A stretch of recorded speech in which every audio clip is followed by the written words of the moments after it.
Thank you for joining us for Weekdays Live with Reverend Al Sharpton. Take the time to share this broadcast right now. Tell your friends it's time to keep it real with Reverend Al. Comment your questions now in the chat or call Reverend Al Sharpton directly on air at 877-532-5797.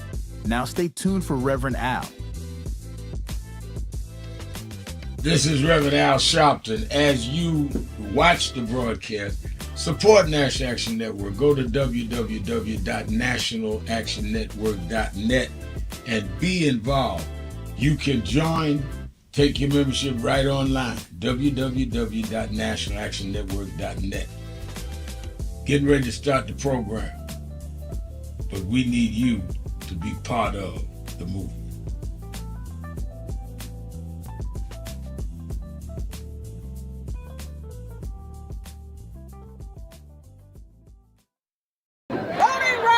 Voting rights. Everyone look here. Say it again, Ms. Pearl. Voting rights. Voting rights. One more time, Ms. Pearl. Voting rights. There we go. Voting rights. Voting rights. Voting rights. Voting rights. Voting rights. When do we want it? Now. When do we need it? Now. Yesterday. What do we want? Voting rights. When do we need it? Now. What do we want? Voting rights. When do we need it? Now. No justice! No justice!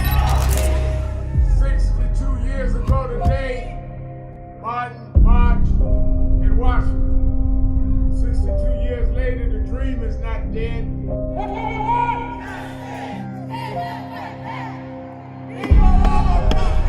I'm here because I must be here. Democracy is not there for the pig, and you have to fight for democracy. That's what it is. What Trump will erase, we will replace.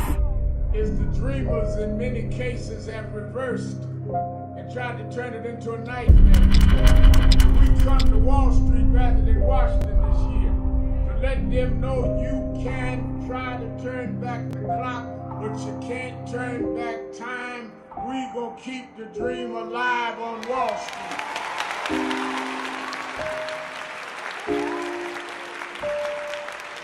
Many people cannot focus because they have not really come to terms with their calling and life purpose. In order to focus, you must also be clear on what you're focusing on. So if you're not clear on your purpose, if you're not clear on your life's calling, then focus on seeking that. Because if you just read the ways and roads you traveled that you didn't even choose, that were sort of just laid out for you by God, in that it's telling you, speaking to you about what your purpose is and what you were born to do and be. I learned the things that I didn't plan had to be planned by God, and God's plan was directed toward God's purpose in my life. And I focus on that. Not focus on what others do, not focus on how well they're doing or bad they're doing, but focus on whether I'm in line and aligned with what I'm supposed to be about. And in order to move straight ahead, you have to be focused on the path you're running on.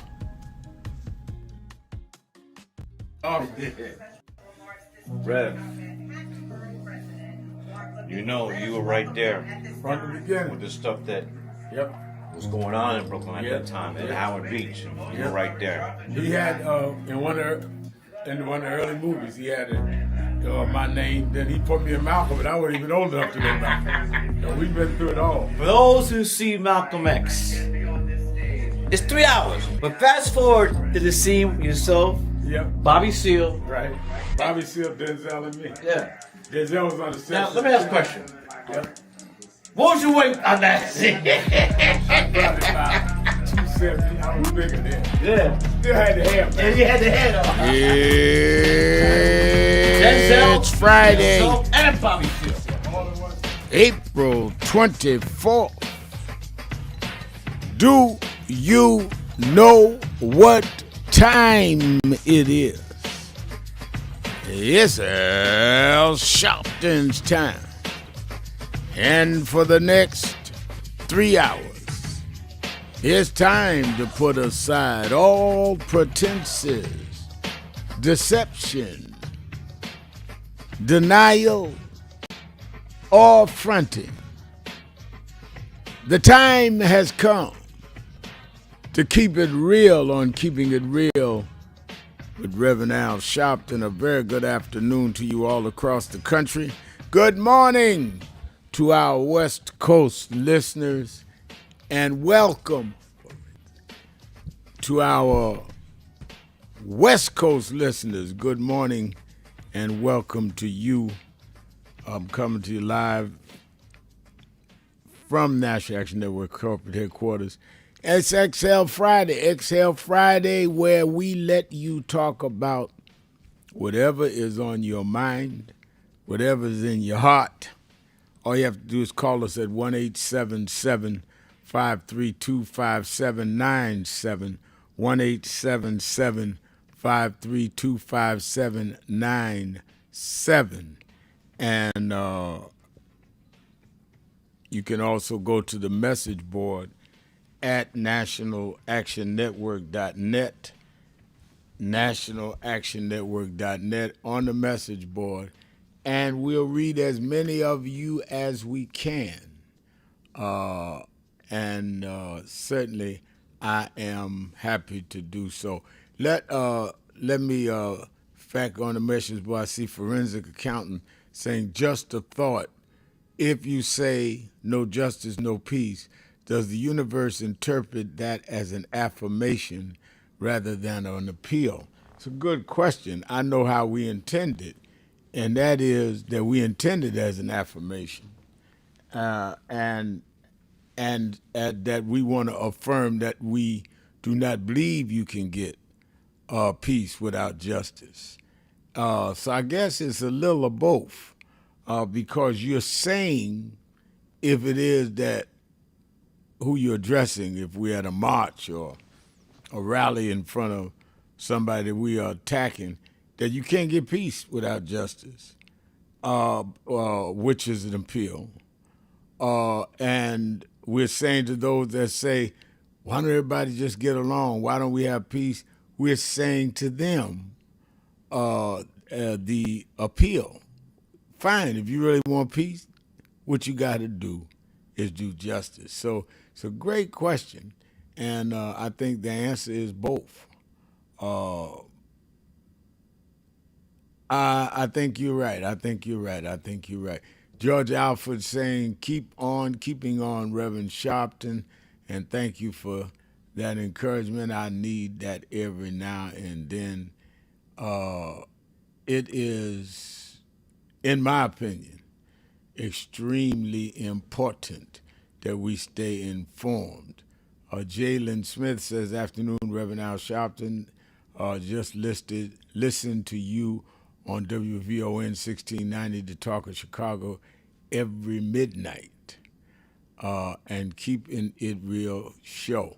Yeah, I know that was Bob Law's old time, midnight. They play Keeping It Real midnight on WVON in Chicago. Kenneth Rush is saying, wow, we got some folk lighting up the message board today, and I love it.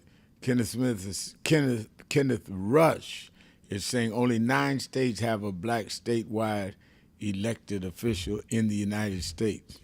Interesting. We should have a whole lot more than that given our population. And a lot is happening. Let's,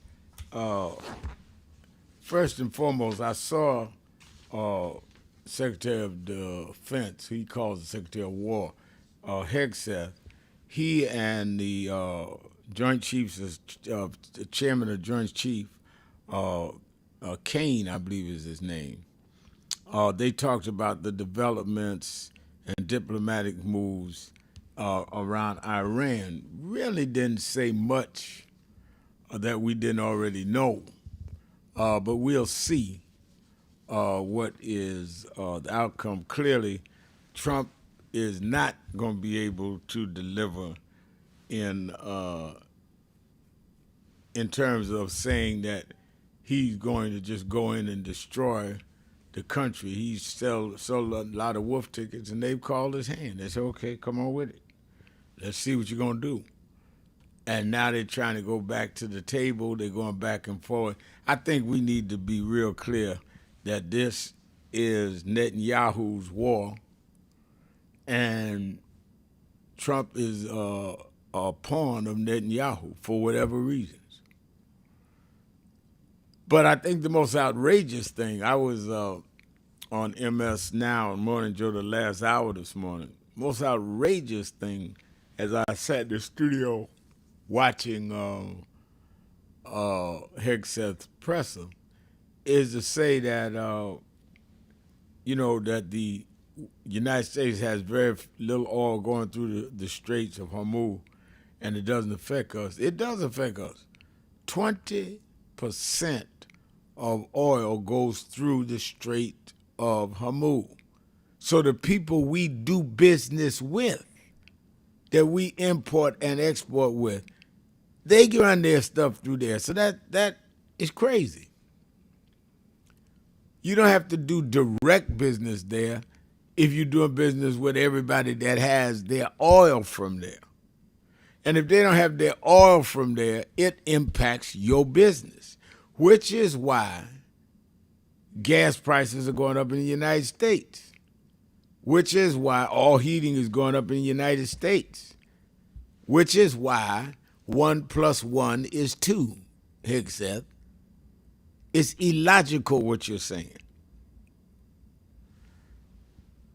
Secondly, I'm looking at the shooting at the mall in Louisiana. 1 dead, 5 suspects in custody. And this is right in Baton Rouge, Louisiana. In fact, not far with Shreveport is where this man killed 8 young people, 7 young babies are just about, 7 of them his own. In fact, I'm going to have congressmen of that district on Politics Nation this weekend to talk about it. That district is the district that they are using to try to overthrow the Voting Rights Act. The Supreme Court case in around voting rights and taking race out is that district, as well as the same district that this shooting happened. So I'm going to have congressman on to talk about Congressman Cleo Fields is the congressman of that district. I'm going to have him on this weekend to talk about both how they're dealing with the killings of these 8 children and how he's dealing with this case where they're using his district as saying it should not be a district because it should not be based on race. We are also looking at the fact that a judge has paused the redistricting in Virginia, even after the voters overwhelmingly supported it, and the state of Virginia is going to appeal it. I'm going to have the Attorney General from the state of Virginia, who is leading the appeal on Politics Nation this weekend. And I think that also in Houston, I mentioned yesterday Ashley Gonzalez, who this video was out using the N-word over and over again. Houston Police Department, she was fired from the police department. One of our board members, Reverend Terry Anderson, had sent it to me yesterday when I mentioned it on this broadcast, and she's been fired. I mean, it is absolutely, as blatant as you can get. And we need to deal with all of these stuff, all of these things. I think also we need to keep attentive because if we don't bring up voting rights, if we don't bring up the Affordable Care Act has not been renewed, if we don't stand up for ourselves, who's going to stand up for us? And I really think people need to understand that people talk about, Reverend Al, you all out there every day, you on radio every day, and bringing the stuff up. I'm bringing stuff up because it needs to be brought up. How you mad at people that are standing up and try to say something for you? Let's take a break. We'll be right back. Keeping it real, Exhale Friday, 1-877-532-5797. Sharpton, keeping it real. Be right back. Keeping it real.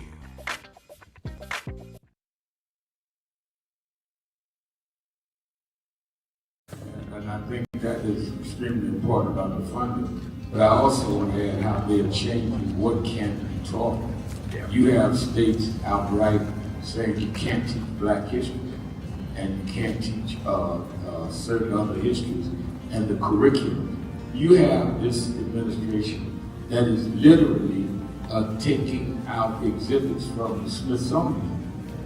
So we have not only an education problem in terms of resources, we have an education problem in terms of curriculum and what people are being taught. So I have one grandchild, 6-year-old. When he gets to high school, it may be just against the law for him to learn about certain parts of American history, which includes Blacks. We don't want to talk about slavery. We want to talk about the good side of America.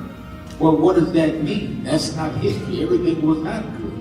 And I think that that is the threat that we've got to fight, which is why we've got to fight in the courts and the streets, because they are literally changing the textbooks as we go. As they do that, they change the opportunities, because then the fight against affirmative action is not having access to these institutions and telling these institutions, this whole fight around DEI, which they did, started at Harvard with a Black woman president. Started with them saying you can't teach diversity in an Ivy League school like Harvard. It didn't start in Little Rock at the high school. This fight, this time, was Harvard. And they went from there on. And I think that we've got to have the same resistance. If they could fight in the 50s, the ACP with the Defense Fund together and deal with the question from Little Rock in terms of desegregation, then we that are far more educated, far more economically secure personally, have no excuse in the age of what they did in Harvard not to be standing up back in this stuff.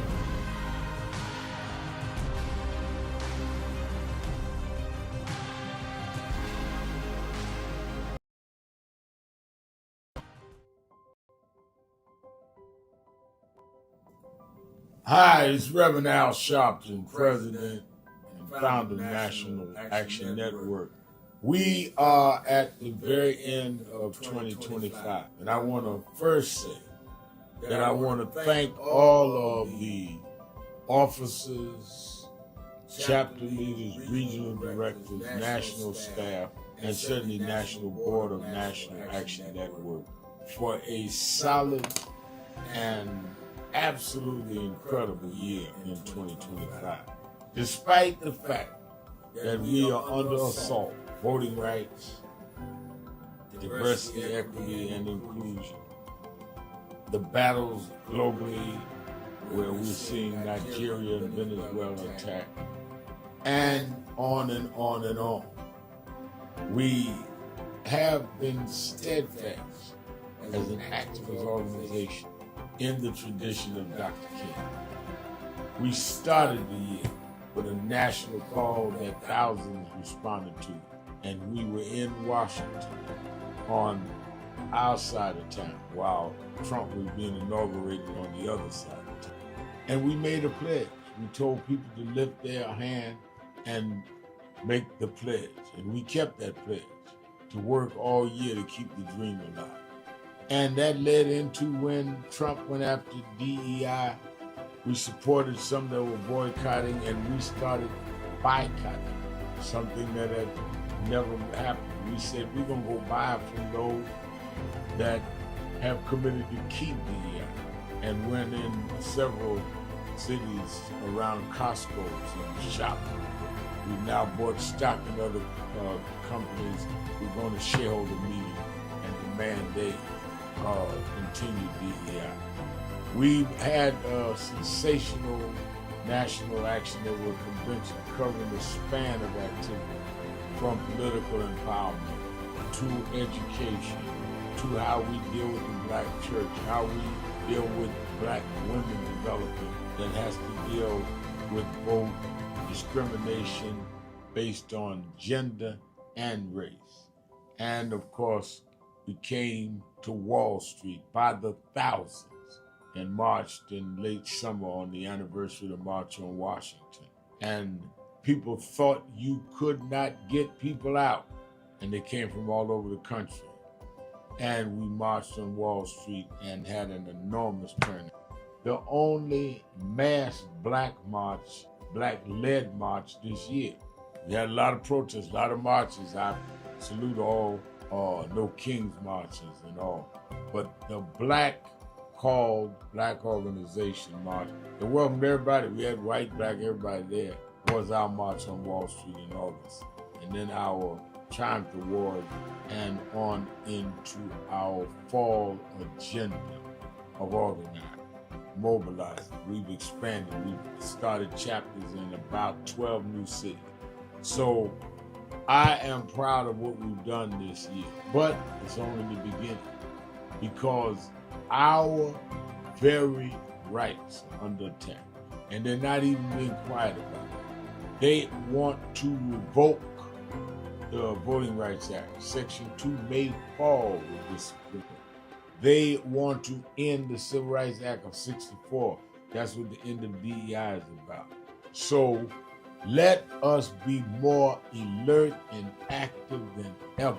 History will decide whether the civil rights gains of the 50s and 60s died in the 2020s. That's on your watch and mine.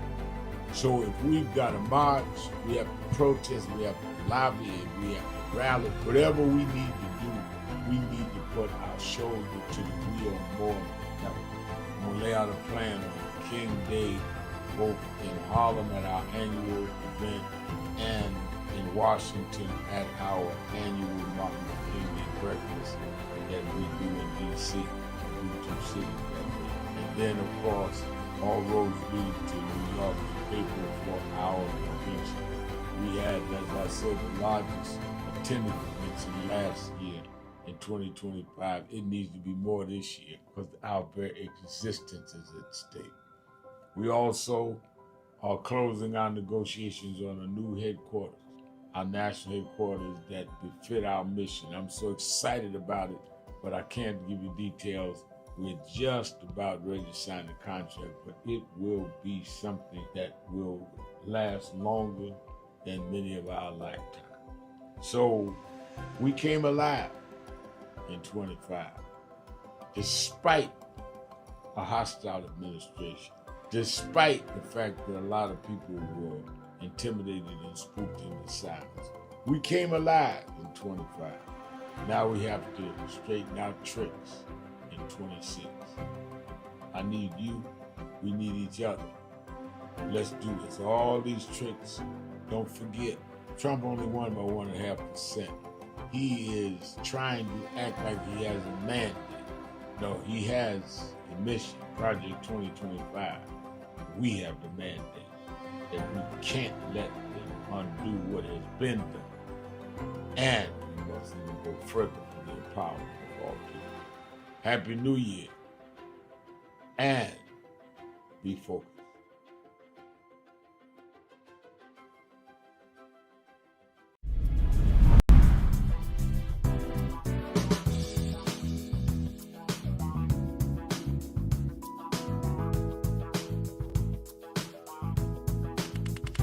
This is the first Thanksgiving I'm here in New York.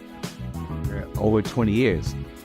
I'm just glad to be able to rep today and to hand out the food. It's a blessing. It's a blessing. It's a blessing. It's Erica Ford, the Peace Doctor in the building. Here at the National Action Network, it's about thanks. It's about giving. It's about gratitude. It's about love. I feel it is important for you to understand that there's work out here to be done, but it starts with gratitude, it starts with giving, it starts with peace, it starts with love. Let's go. Before we feed our family, we got to make sure that we feed the community. That's right. That's what it's all about. We have to come with Sharpton clothes. You come and you make sure you show up, serve the community. That's what it's all about.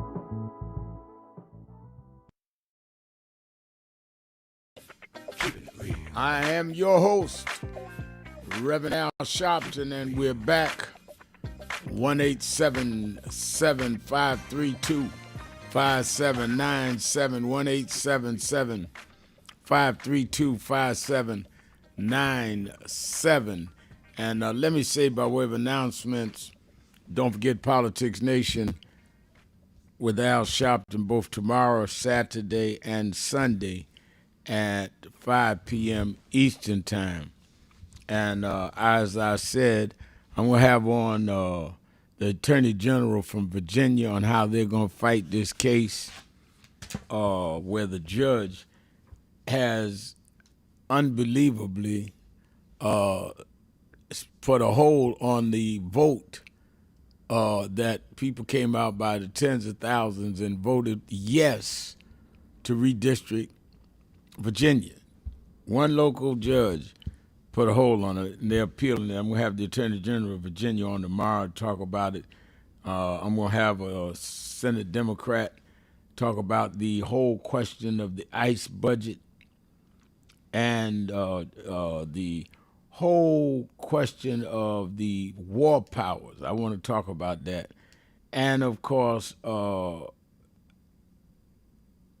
Connor, the congressman that has been really the one out front with the Epstein victims. I'm going to have him on talk about what is going on with the Epstein victims. They've let that go from the media. So all of that is going to be tomorrow. Sunday, I'm going to have on Congressman Cleo Fields from Louisiana, whose case is the case they have in front of the Supreme Court and trying to take race out of voting rights. He's also the congressman where that troubled man, mental health, killed 8 children, 7 of them his, and then wounded the ex-wife and his girlfriend. I'm talking about what the community can do about that and what is going on with both situations. And I'm going to have others on as well. And, they're having the White House Correspondents' Dinner on Saturday night. And this is the first time Trump is going as president. And I go every year, but I won't be going this year. I know he's going to try to make a mockery out of it. So I told folks at the TV station, I'm happy y'all invited me as you do every year to sit at the table, but I got other things I need to do other than playing with Trump's theatrics, and that's what it's going to be. But I'll analyze them, of course, Sunday.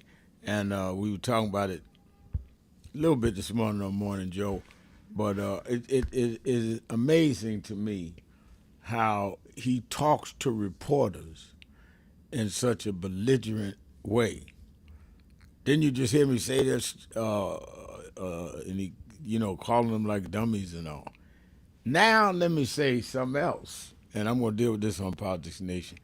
He says now he wants to redo the reflecting pool in front of Lincoln Memorial. And there's some structural problems. He said he wants to redo it. And he says, that pool where Martin Luther King spoke at Lincoln Memorial in that pool and had 1 million people, and I drew the same amount, probably a little more, but first of all, Donald Trump did not draw a bigger crowd than the March on Washington in 63. And the March on Washington in 63, by the way, drew 250,000. We never had a 1 million man march until 95 with Minister Farrakhan. So you don't even know what you're talking about President of Dr. King's numbers or your numbers. But this shows you how petty somebody is. You talking about history, and you comparing how many people showed up We had marches around Lincoln Memorial since 2000, 26 years we've been doing marches there. Every couple of years, given the significance of the date. And we do great numbers.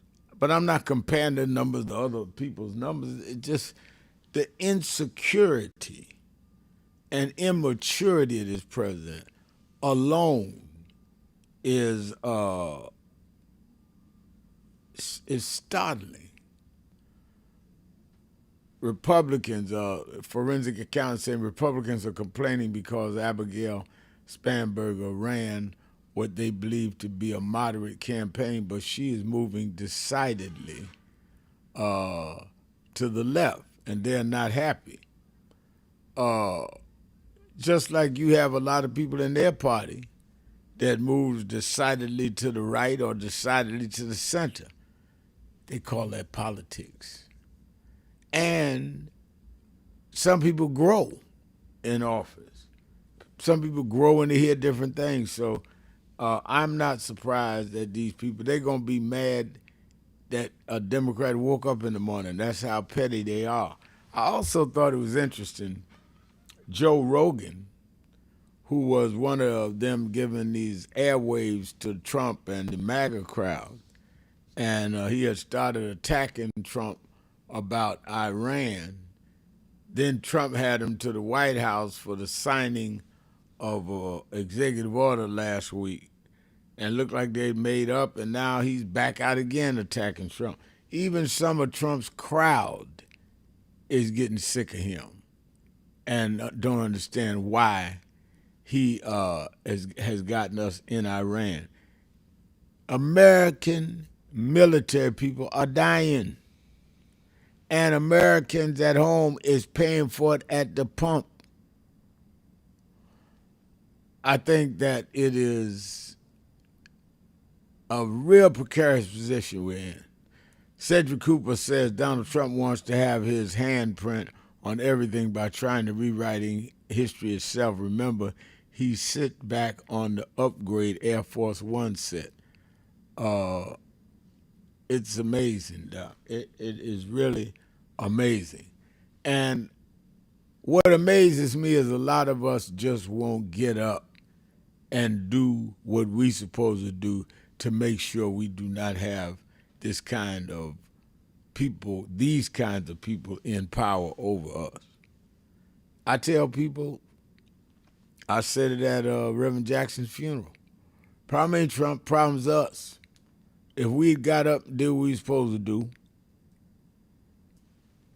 we would not have had Trump. But when you got people running around here too lazy to vote, others saying, oh, don't vote unless we get ABC, like we can get ABC if the other side wins, who's done told you they ain't with it. I mean, all we got to do is be organized and quit trying to one-up the other and talk to each other and figure out how we can work together, even if we have tactical disagreements. But again, it's a slave mentality that we've always had. We were taught to not trust each other, not talk to each other, because that kept the slave master in charge. Same thing under segregation. Oh, don't trust him. Oh, don't do this. And they are in charge. Some of us are smart enough not to go for it. Let's take a break. We'll be right back, going to the phones and the message board. 1-877-532-5797. Sharpton, keeping it real. Be right back.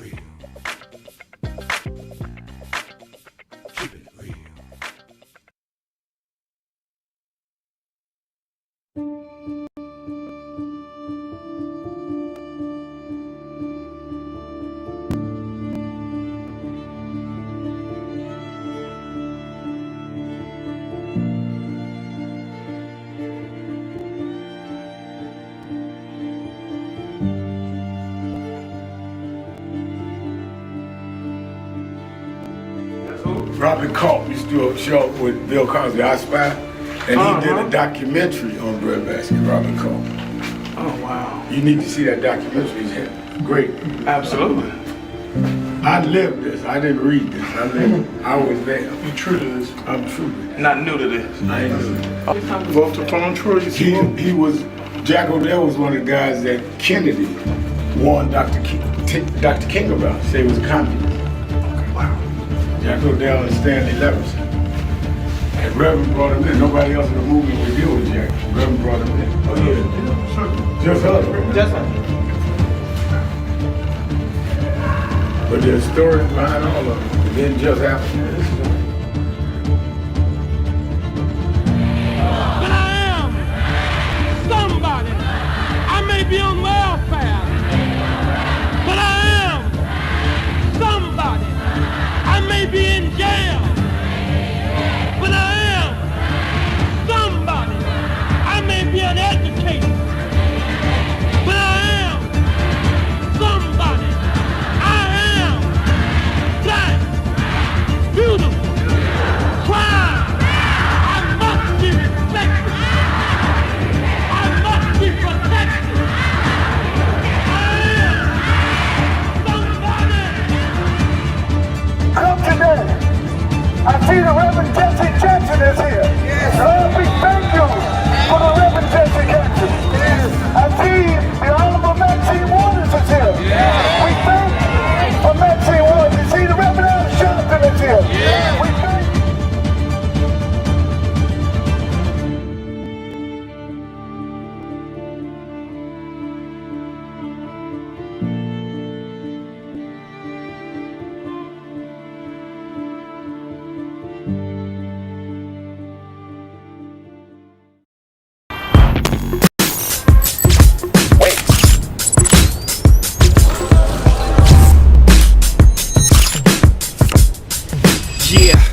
Yeah, I'm out at Brooklyn. Now I'm down in Tribeca, right next to the Narrow. But I'll be hood forever. I'm the new Sinatra. And since I made it here, I can make it anywhere. Yeah, they love me everywhere. I used to cop in Harlem. All of my Dominicanos right there up on Broadway. Pulled me back to that McDonald's. Took it to my stash spot, 560 State Street. Catch me in the kitchen like a Simmons whipping pastry. Cruising down A Street, off-white Lexus. Driving so slow, but BK is from Texas. Me, I'm out that Bed-Stuy, home of that boy Biggie. Now I live on Billboard, and I brought my boys with me. Say what up to Tata, still sipping my top. Sitting courtside, Knicks and Nets give me high five. I be spiked out, I could trip a referee. Tell by my attitude that I most definitely from.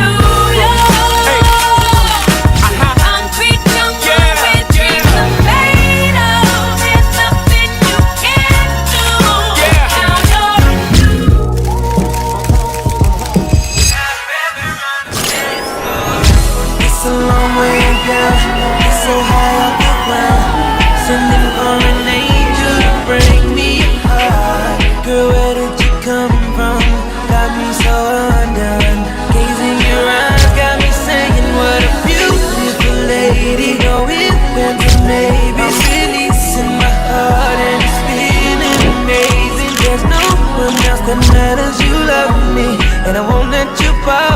Don't get it twisted. Everybody hollering loud ain't saying something. We need activists that are at large, but we need those that will continue these institutions and these organizations.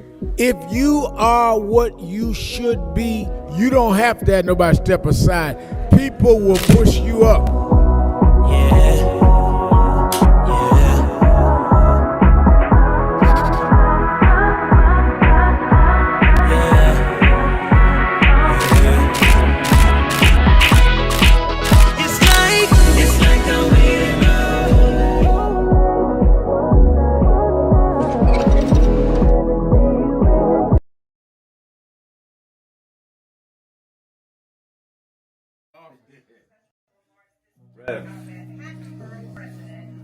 You know, you were right there From the beginning. with the stuff that Yep. was going on in Brooklyn at Yeah. that time, at Howard Beach. You Yeah. were right there. He had in one of the early movies, he had my name. Then he put me in Malcolm, and I wasn't even old enough to know Malcolm. So we've been through it all. For those who see Malcolm X, it's 3 hours. But fast forward to the scene yourself, Yep. Bobby Seale. Right. Bobby Seale, Denzel, and me. Yeah. Denzel was on the set. Now, let me ask a question. Yep. What was your weight on that? I brought it about 270. I was bigger then. Yeah. Still had the hair. Yeah, you had the head on.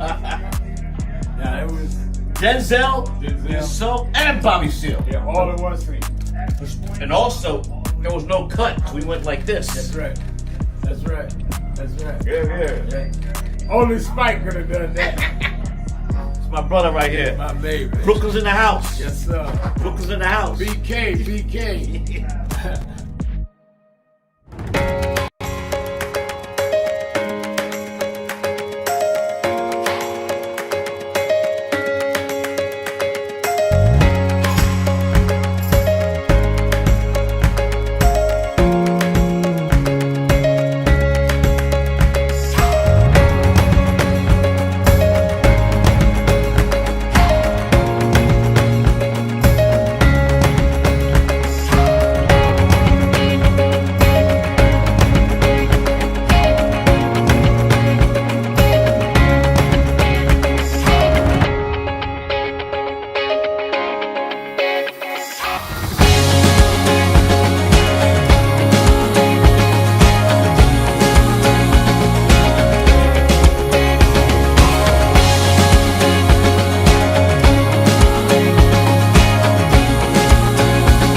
Keeping it real. I'm your host, Reverend Al Sharpton, and we're back.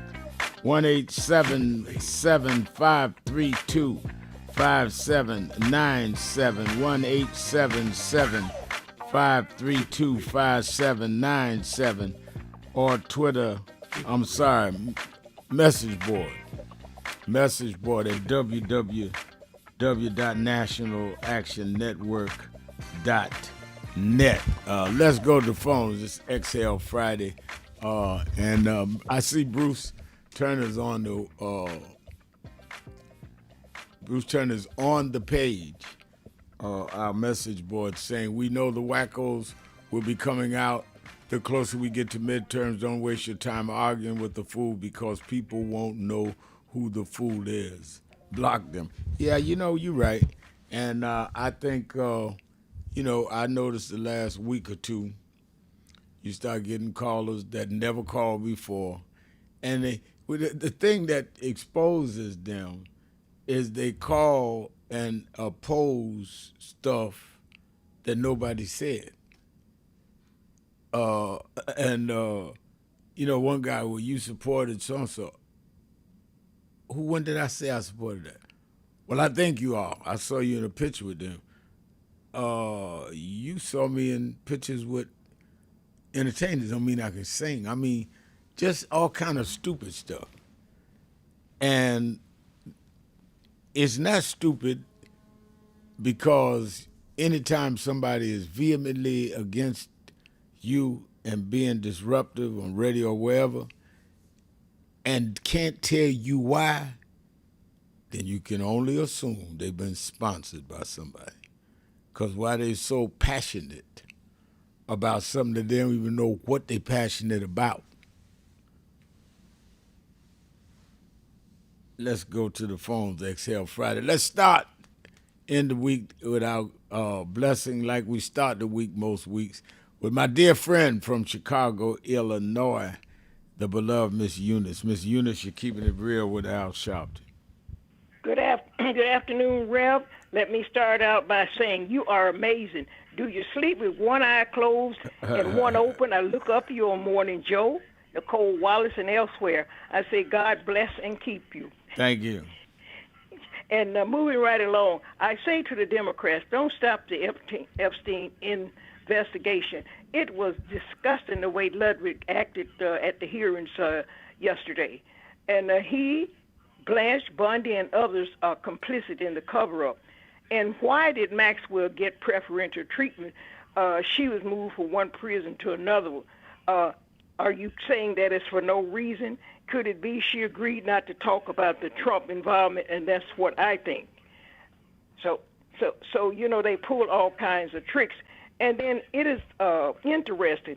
Why the judge put a stay on the certification in Virginia? Yeah.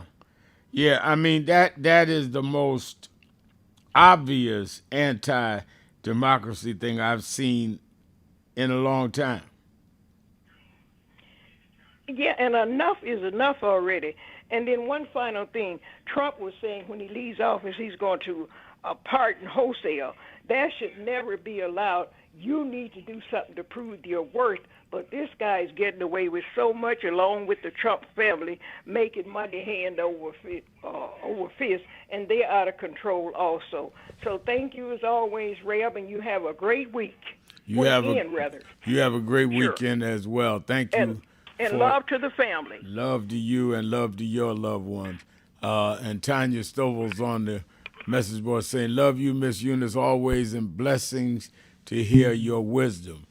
Jelaine Smith says, nice video announcements, Reverend Al Sharpton. You're so inspiring and telling us all about U.S. history and all the culture that I'm familiar. May my prayer be to you and your family and my town from your hometown of Brooklyn. I'm glad to hear from you, Jayleen, in Brooklyn. All right, let me go to Don in New Orleans, Louisiana. Don? Is Don there? I do not hear Don. Here. All right, yeah, go ahead. Yes, I'm here, Reverend Al. All right. Go ahead. Yes, I have two things for you on this Free Your Mind Friday. One is old nursery rhyme as it relates to these cabinets of Donald Trump. And I'm going to keep it G-rated. I'm going to call it Old Mother Hubbard. I'm going to keep it G because I had another word. Old Mother Hubbard went to a cupboard to fetch her dog a bone. When she got there, the cupboard was bare, and the poor dog had none. His cabinet, he ain't going to have no cabinet. You know, the President of the United States, I believe they can appoint up to 4,000 people to different cabinets and other committee government official positions. But yet, this president seemed to want to control the two entities of a government, the courts and the Congress. And these people are abdicating their responsibilities to the country by placating to a president who can't keep his cabinet together. Incompetence in the cabinets. Yeah, I keep a bottle of hot sauce in my cabinet at all times. But one other thing, Reverend, you was gracious enough to have the brother Calvin Duncan, Esquire, on the Politics Nation, maybe a couple of months ago. He won the district clerk of criminal courts in Orleans Parish after being wrongly convicted of a crime he didn't commit. You know, he was on his way to Job Corps as a teenager, and they picked him up and accused him of a crime he didn't commit. And he served a couple of decades in the penitentiary, and he fought his way out. He went to law school and all that. And the people, 68% of the people that voted in Orleans Parish for district clerk of criminal court voted for Calvin Duncan. And now this Republican MAGA state legislator want to remove, dismiss that office, saying that all the other parishes have one clerk, and they combine the two clerk offices with civil and criminal. And we have an abundant number of cases and issues, so that's not appropriate in Orleans Parish. So we're fighting that. We're looking for legal remedies to this issue. But I just want to thank you for that, because we have to give voice to the voiceless and the people that's going on. Same thing's going on in Virginia with the judge blocking the results of a duly response of the citizenry. We cannot allow in a democratic republic these renegade judges and these renegade legislatures to usurp the issue of freedom, fairness, and justice. And so one thing quickly out the door, 5% of all attorneys, that's those that are capable of practicing law in the court room, not lawyers, but attorneys, we have 5% are African American. And most of those probably in this last 25 years are women, soul sisters. So we have to do both. You said we can do both. It's not either or, it's both and. We can march on the issues, and we still need to have litigation in the courtroom. Mm-hmm. And we have to support, we have 6 HBCU law schools, Texas Southern, Southern University, Miles College, Florida A&M, Morehouse, and Howard University. And they produce 40% of our attorneys. So we have to continue to support them and continue to donate to their cause to pay for these law school tuitions. Yeah, and I think that not enough of us are supporting that. I've asked people to help support us as we now just bought this building and we want to pay off this mortgage in Harlem as we renovating the building. People need to put their money where their mouth is. It's easy to talk about what somebody should be doing, could be doing, but you ought to be able to sit back and look at your checkbook and see how serious you are or how serious you are not. That's right. And quickly, we have $2 trillion black people have $2 trillion of purchasing power. And like the good pastors, good reverends always say, show me your checkbook. If you have a checking account, so many of us are unbanked, uncredit union, and I'll show you what your priorities are. Right. That's right. That's right. Thank you very much, Reverend Al. All right, thank you. Looking forward to Politics Nation. All right, looking forward to having you watch it. It's going to be on fire this weekend. Let me go to the mayor, Mayor Rodney Jones of Queensbridge Houses in Queens, New York. Mr. Mayor. Good afternoon, my shepherd. Good afternoon, my shepherd. Good afternoon. Yeah. I just want to talk about this police brutality by the NYPD. You've been doing this for decades, Rev. And that video in Brooklyn, the undercovers just beating this man, this innocent man. Whether he is or not, beating this black man. And what's modified duty? What is modified duty? Suspended without pay? What is modified duty? And then you get these people like getting on, he resisted arrest. What are you talking about resisting? If someone's beating you, your automatic is to cover your face, cover your head, your automatic response. Somebody trying to swing on you, your automatic response is to put your hands up. I mean, some of these people, this is ridiculous, right? Mr. Mayor. Mr. Mayor. Huh? Explain. You're not on a Brooklyn show. You're on national. Okay, they don't know what you're talking about.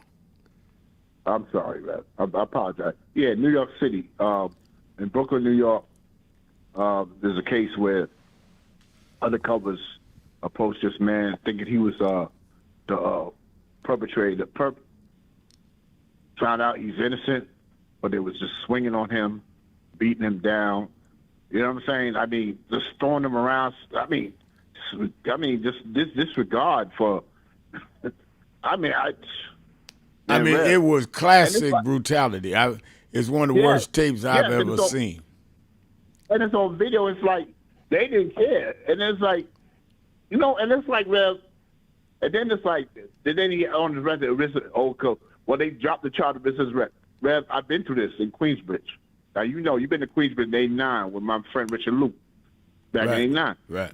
We had no cameras back then, Rev. Right. Yo, these people, they put resisting arrest on your record. Now, I've been arrested before out here when they harassed me, Put your hand behind. Put my hand behind my.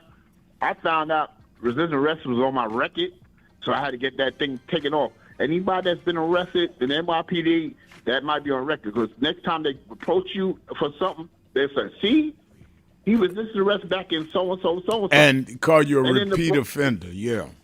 That's right. And in the Bronx, that cop, what you threw a cool at this man's head. All right. Let me thank you for your call. I got to take the break. We'll be right back. Keeping it real. Sharpton. Exhale Friday. Be right back.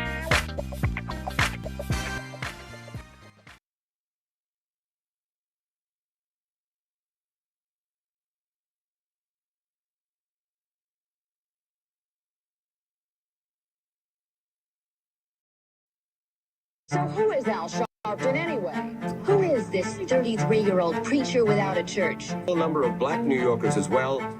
He is little more than a pudgy exhibitionist who can be counted on to show up, bullhorn in hand, at every racial incident.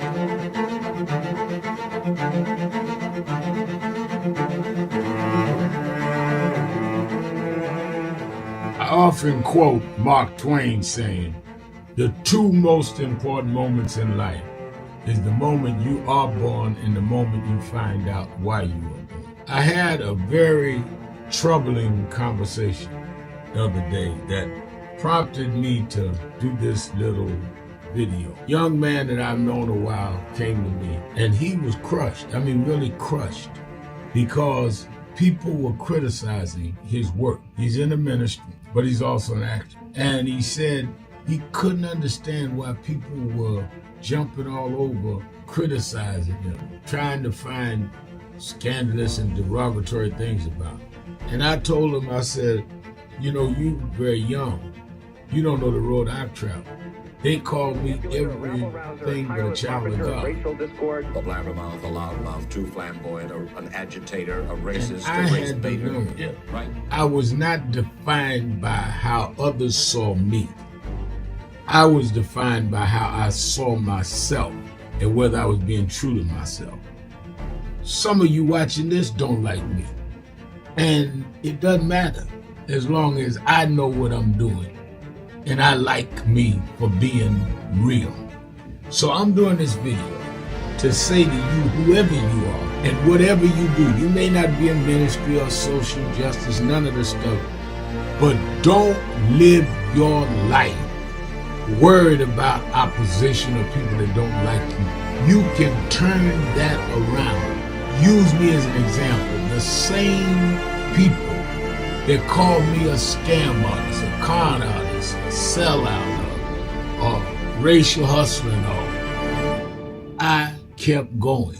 And the people I respected started respecting and publicly embracing my work. When Coretta Scott King, the widow of Dr. Martin Luther King Jr., had this to say about Al Sharpton. A leader who has protested injustice with a passionate, unrelenting commitment to nonviolent action in the spirit and tradition of Martin Luther King Jr. And I am talking about your leader, our leader, the Reverend Al Sharpton. The other thing that hasn't changed is the National Action Network's commitment to fight injustice and inequality here in New York City and across America. And that's not only a testament to Reverend Sharpton, it's a testament to all of you who are here tonight. First and foremost, to Reverend Sharpton. I saw him when he first came on the scene, and I have marveled at his tenacity, at the development of his intellect, and his devotion to our movement, and much he has contributed to the world we are experiencing. I am honored, and I must say that when I had my debate with Dr. King on the issue of the church and religion, he didn't warn me that after his departure, his space would be filled by another preacher, and that preacher would be Al Sharpton. All you want in life is people that matter to you to say you did all right. And more important, that you can look in the mirror and say you did all right. Thank you, Rev. Thanks for that introduction. Look, we've known each other for a long time. I'm grateful not only for your leadership and partnership, but quite frankly, more importantly, for your friendship. And thanks to all of you, members of our nation's most important civil rights organization. You have been, over all of your years, such an extraordinary leader. You are a voice of truth, a voice of conscience, a voice of practicality around what we must address and what we can do. And I thank you so much for your friendship. I remember that most of the youth around Al's age, he was about 12, wanted to be like Connie Hawkins, a great basketball player, legend, or Earl the Pearl, or Clyde Frazier. Al wanted to be like Adam Powell, a powerful preacher with a social justice gospel. He was very close to, at that time, the Reverend William Augustus Jones, powerful preacher and social justice advocate, and Reverend Gardner Taylor stayed right down the street, and Bishop Washington, whose church he came from, and Reverend Sandy Ray. He wanted to be like these giant preachers. He wanted them to have the edge, however, of the King's social justice dimension. He wanted to be like them, now he's one of them. Perhaps taller than most of them because of the risks he has taken and the reward God has given him with his gift. I remember so well that I first escorted him to jail. He was around 13 years old with the jail fighting the ANP. He was in the lineage of our struggle. He grew up in it. We didn't just see him on TV one night. He didn't happen. He came bottom up, not top down.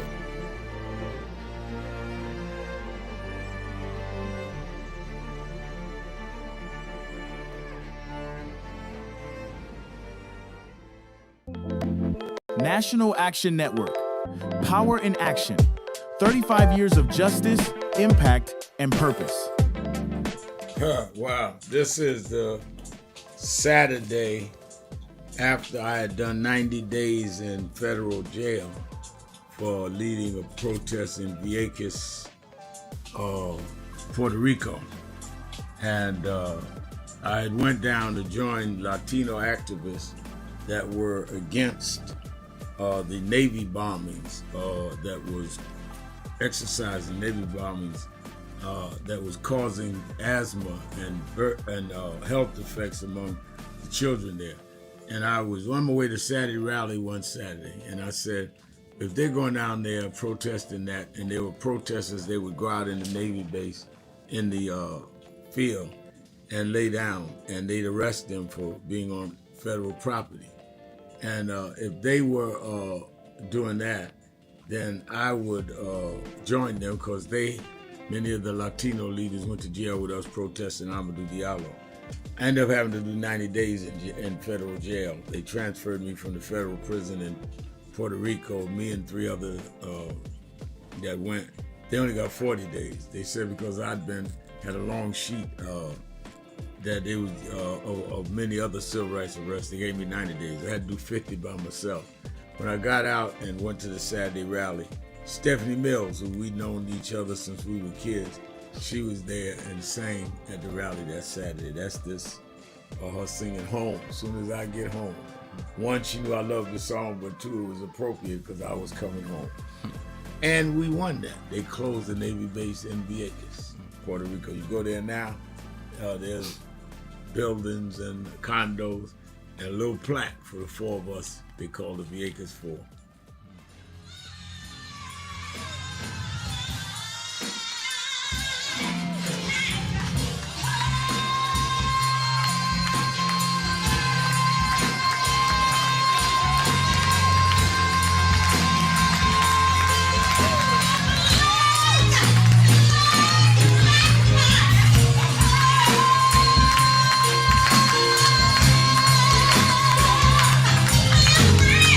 Smile!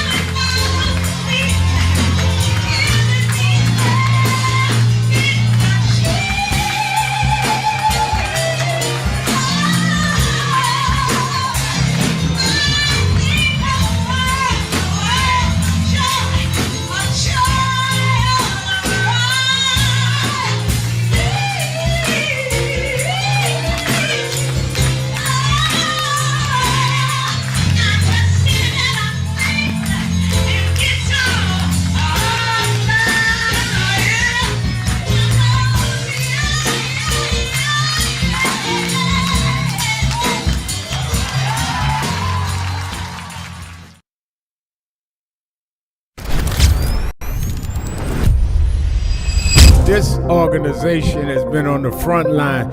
People ask me, why do families call us? Because we never leave them.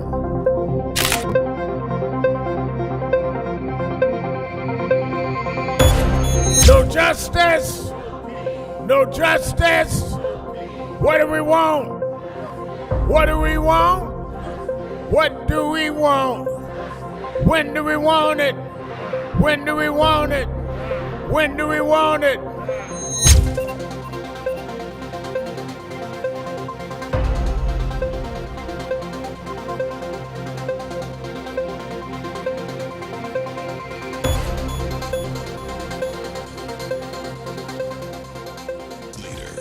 Reverend Al Sharpton. Rev. Keeping it real, keeping it real. I am your host, Reverend Al Sharpton, and we're back. 1-877-532-5797. 1-877-532-5797. It's Exhale Friday. You can go to the message board and exhale at www.nationalactionnetwork.net, or you can call in, talk live to me on the air at 1-877-532-5797. 1-877-532-5797. And Frederick McLeod is saying, I believe it is 47's poll numbers are accurate. Both terms he stays within 35 to 40%, now a slight dip to 32%. I'll be convinced when I see those numbers in the 20s range. This is a cult. All right, Frederick. Let's go to Philadelphia, WURD, the word with Disco Bryant. Disco Bryant. Good Exhale Friday to you, Reverend Sharpton.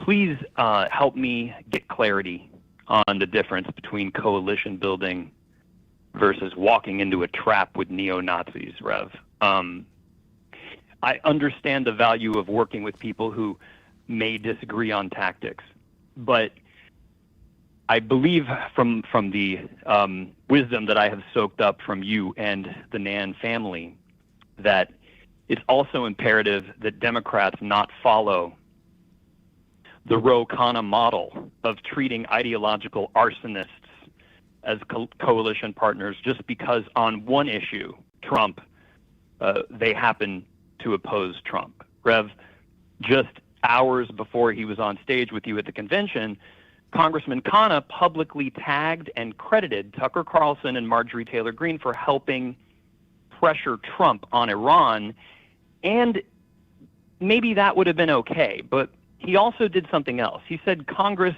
had barely made a whimper, but that was completely false. Democratic leaders, Jeffries and Schumer, who he has been pretty overtly targeting, publicly condemned Trump's threat against Iranian civilization. And as NPR reports, congressional Democrats broadly have denounced Trump's rhetoric as extreme. And Rev, that's what worries me, because it's not tactical disagreement, but moral confusion. Because once we start telling ourselves that Tucker and Marjorie and Joe Rogan and Piker and Candace Owens are part of some useful anti-Trump front, we risk laundering people who are openly hostile to the very multiracial Democratic coalition that National Action Network has spent decades building. And none of these people, Rev, have done anything to prove that they're anything but the racist bigot grifters they've always been. Rogan is a perfect example. He criticized Trump on Iran and ICE, and then he shows up smiling in the Oval Office when Trump signed an executive order with him standing right behind him, and then a day later, yeah, he's back to criticizing Trump. So, Rev, how many more times are we going to play football with Lucy here? You see what I'm saying? I think that I see the consistency of your argument. I just think we waste too much energy talking about them because many of our listeners around the country, even parts of the world, don't even know who these people are. So the reason you don't hear me talking about them every day is why would I have an audience that's different from theirs, that stands up for justice, that stands up for fairness, even be polluted with their names when they don't know who they are. They don't listen to Joe Rogan. They don't listen to none of these people. 100%. So I'm not going to talk about them. They gain from people like me talking about them because it gives them another market. And then people say, oh, wait a minute, Reverend Al says so-and-so against them. Let me see what they're saying. I'm not giving them that. I hear you, Rev. I hear you. But I did hear that you mentioned Rogan at the top. I mentioned and that's why I brought him up. at Rogan at the top in the context of saying that Rogan, who was just at the White House and now is even out there attacking him again. I didn't tell people in Rogan's radio show this or whatever he does. I'm not giving them free advice at advertising. I'm not going to do it. Right on, Rev. And I think one thing that I'm starting to see, and I think it's I think it's really important is that a lot of the people who are popular and talking about opposing Netanyahu's war, what they're doing also, those names I mentioned, is they're pushing rhetoric that goes well beyond criticism of the Israeli government and sliding into the poisonous centuries-old narrative that Jews themselves are the enemy. And Rev, that's why I keep coming back to the moral clarity of our excellent Muslim state senator Sharif Street, who's running for Congress here in Philly's 3rd district and Pennsylvania's 3rd district, because Senator Street has been unflinching in drawing that distinction between the legitimate criticism he very much has of the Netanyahu fascist regime in Israel and the poison of anti-Semitism and hate. And he understands that protecting Jewish safety and confronting anti-Semitism is not a distraction from justice, but it's part of justice. And he understands that the same hatred that targets Jews never stays contained and spreads and threatens black communities and brown communities and women and democracy itself. So, Rev, I pray that we can work through these tactical disagreements, but also be mindful not to make the mistake of laundering people whose break with Trump is rooted not in democratic values, but rather in another form of bigotry. And Rev, Representative Khanna, there's a long list of things that he has done that are extremely troubling, including going on Fox News to brag about his friendship with Matt Gaetz, and all the way down to having David Sachs out in Silicon Valley have $1 million fundraisers for him. So, out of everybody that joined you on stage at the convention, he and Gallego are well, they both endorsed Graham Plattner, right? The neo-Nazi or the but again, you're putting a litmus test that I'm not going to do. I'm not going to say that I'm going to invite everybody that's running Democratic for president, and then say, but I'm not going to invite these guys because they did some things I don't like. I want everybody to be able to say, I went before Nan. And when Nan comes out and say, this is who we with, they can't say they didn't even give me a hearing. Because then they'll be up there with this Justice Department saying we wouldn't give everybody a hearing. Roy Connor's talking about running for president. Got it, Rev. I see what you're saying.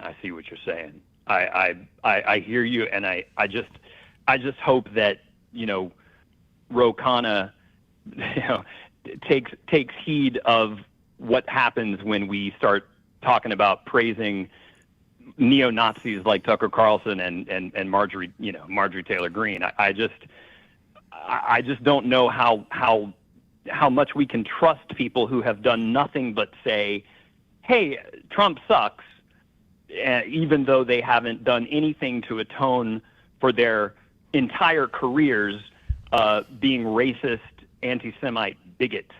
And I agree with you. But I think that the position you take that you back up from what I've heard with facts is a position of those that are part of the movement.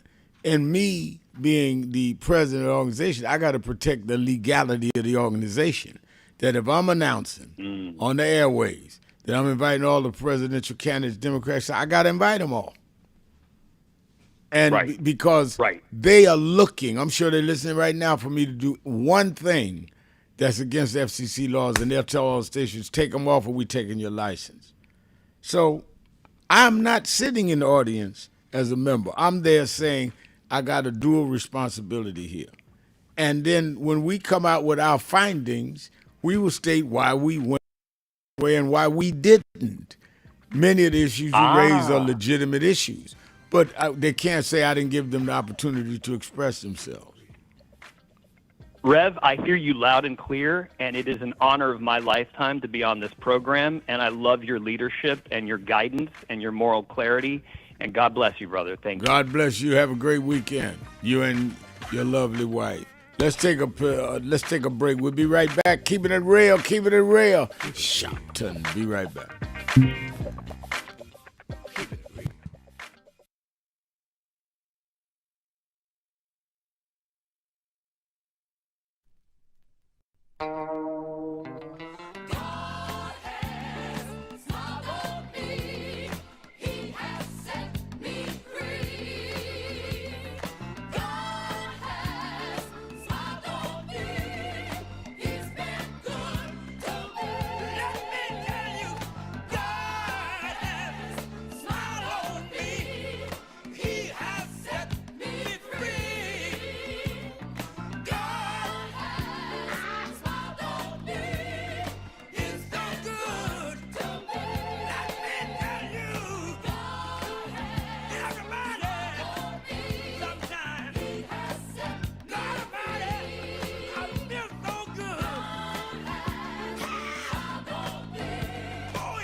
Traveling around the country, talking to the radio announcers, the church people and the street people, telling them that God has smiled on me.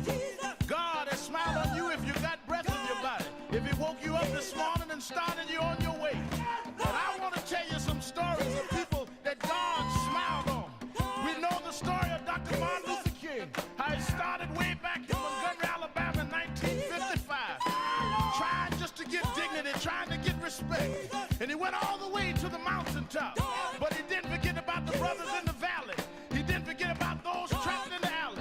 And I hear Brother Martin King say, God has smiled on me. He's been good to me. Let me tell you, God has smiled on me.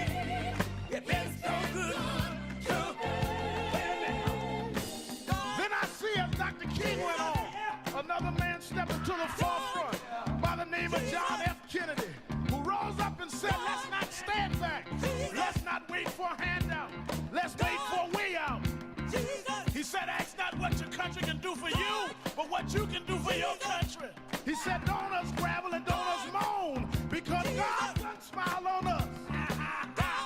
Let me say it. God has smiled on me. He has set me free. Let me say it. God has smiled on me. One more time. I want to say it real slow. I'll say God has smiled on me. He has set me free.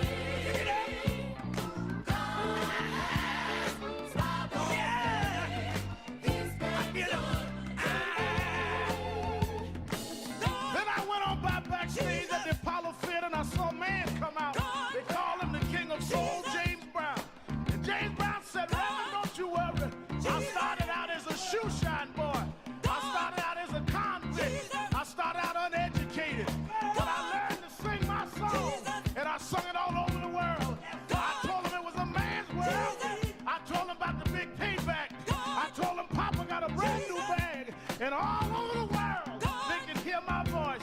But Reverend, don't you frown. Don't you bow your head. Tell them what you told me, Brother Brown. God has smiled on me. He has set me free. Yeah. Oh, yeah. I want to scream, y'all. I want to scream, y'all. God has smiled on me. He has set me free.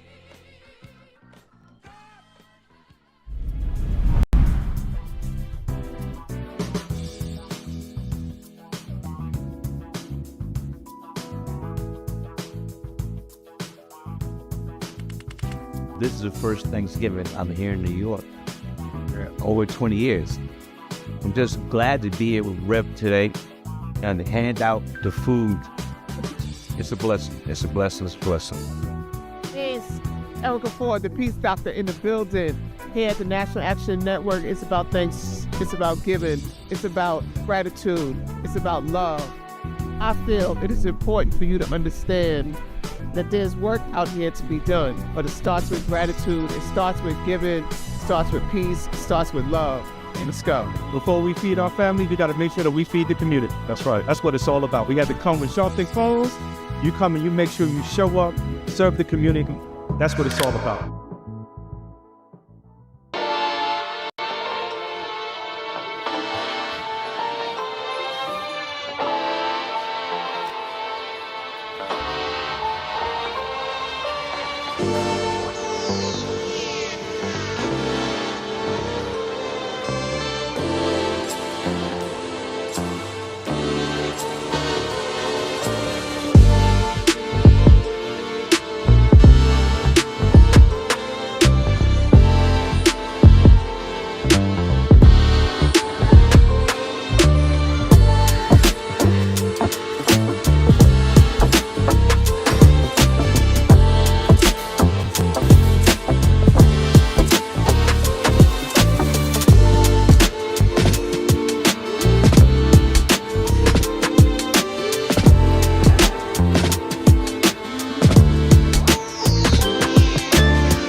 that I want to end. He talked about the dry bones in the valley. Don't take that. The only reason that the wind could blow life into the bones is because at some point they had to be connected. If the wind had blown into a disconnected body, it still wouldn't have worked. So before he prophesied to the wind, they had to first get the foot bone to connect to the ankle bone, and the ankle bone to the calf bone, and to the knee bone, and the knee bone to the thigh bone. If we are to prophesy to the wind, we must first connect this body. We must connect Eddie Long to Farrakhan and Cornel West to Elders and Lowry to Sharpton. If we can connect this body, then God will blow the breath of life into our community. But as long as we are disconnected, the wind can't blow because it's blowing on disconnected dry bones. But the good news is that we're the children of people that have been through worse than this, and we're still here. So even though I get despondent, I don't ever get depressed, because I want the world to know you won't beat us, because we're the children of those that took the worst form of slavery and brutality that ever lived, that ever existed. Our parents survived the Middle Passage. Only the strong got here, and then we lost our name, our culture, our religion, and we're still here. But you don't know who we are. We're the children of Chaka Zulu. We're the children of Mary McLeod Bethune. We're the children of Marcus Garvey. We're the children of Martin Luther King. We'll be here. We were first and we'll be last. We know who we are.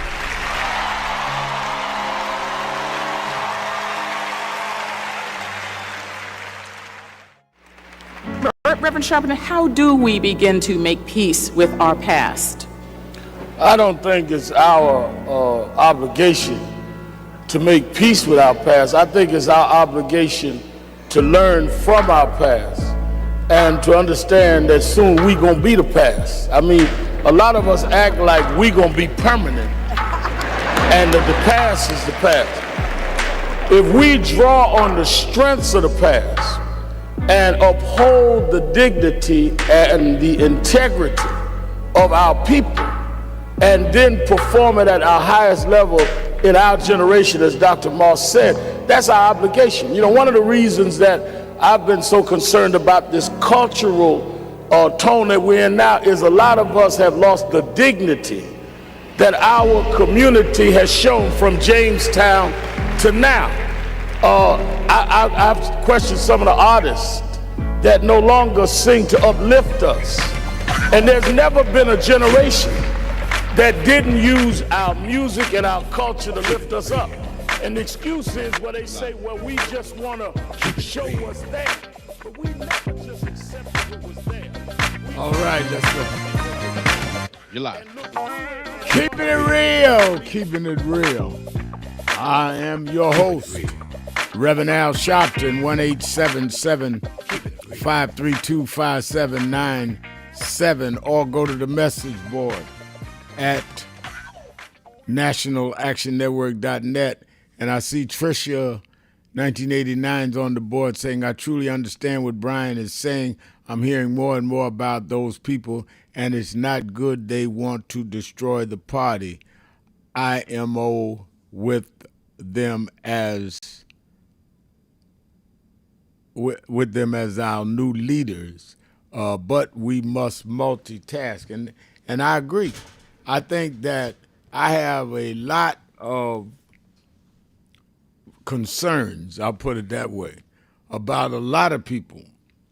But I'm very cognizant of the fact that given our visibility in terms of the organization all over the country, in terms of being on the radio all over the world and television, that they want to say any day they can, or they broke the rules. That's FCC rules. He wouldn't give everybody the same opportunity. And I'm going to give everybody the opportunity, and then I'm going to give my conclusion. But they can't say I didn't give everybody the opportunity. And I think that they expose themselves. Because believe me, a lot of these right-wing radio and podcast people have begged me to come on this show, and I won't do it. Because I know that is a different market that they're trying to do. So I am not going to let my emotions outrun my strategy. And we don't need new martyrs. We need live movements. And they love to create a martyr. Oh, I knew they were going to go after Reverend Al. Well, that's good, and they have gone after me in the past. You got to be wise enough to stay out here so you can get the change that we need done. And let's be clear about that. Lamont Showboat Robinson. Reverend Sharpton, I hope all is great with you. Congratulations on your new building, and I will be sending in my donation. Well, Lamont, I know you'll do that. You're a good man. The National Rhythm and Blues Hall of Fame is still moving forward.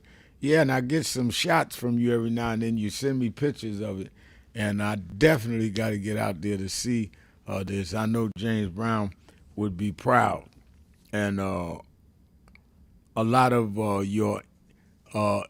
someone sent me a video, I posted it, of James Brown and I walking out the White House in 1982. First time I went to the White House, the West Wing of the White House, with him, and a lot of other things that you and I need to talk about. But thank you, and I hope others will contribute to help us with the bill. And people, oh, that's nice, Red Mal got a National Action Network, it's permanent headquarters, but we need your help. And we got to pay it off. We in there. They're doing construction as I talk. And we want you to go to www.National Action Network and help. Let's go to Mississippi James. Mississippi James from Cincinnati, Ohio, the Buzz. Yes, sir. Hello, Reverend Al. Hi. Now, have you talked about the indictment of the Southern Poverty Law Center? Yes. But you can talk about it some more. Go ahead. Okay. And with me being from Mississippi, you know, I call down there and talk on the radio. And I can tell you, they doing the Lionel Richie. They dancing on the ceiling.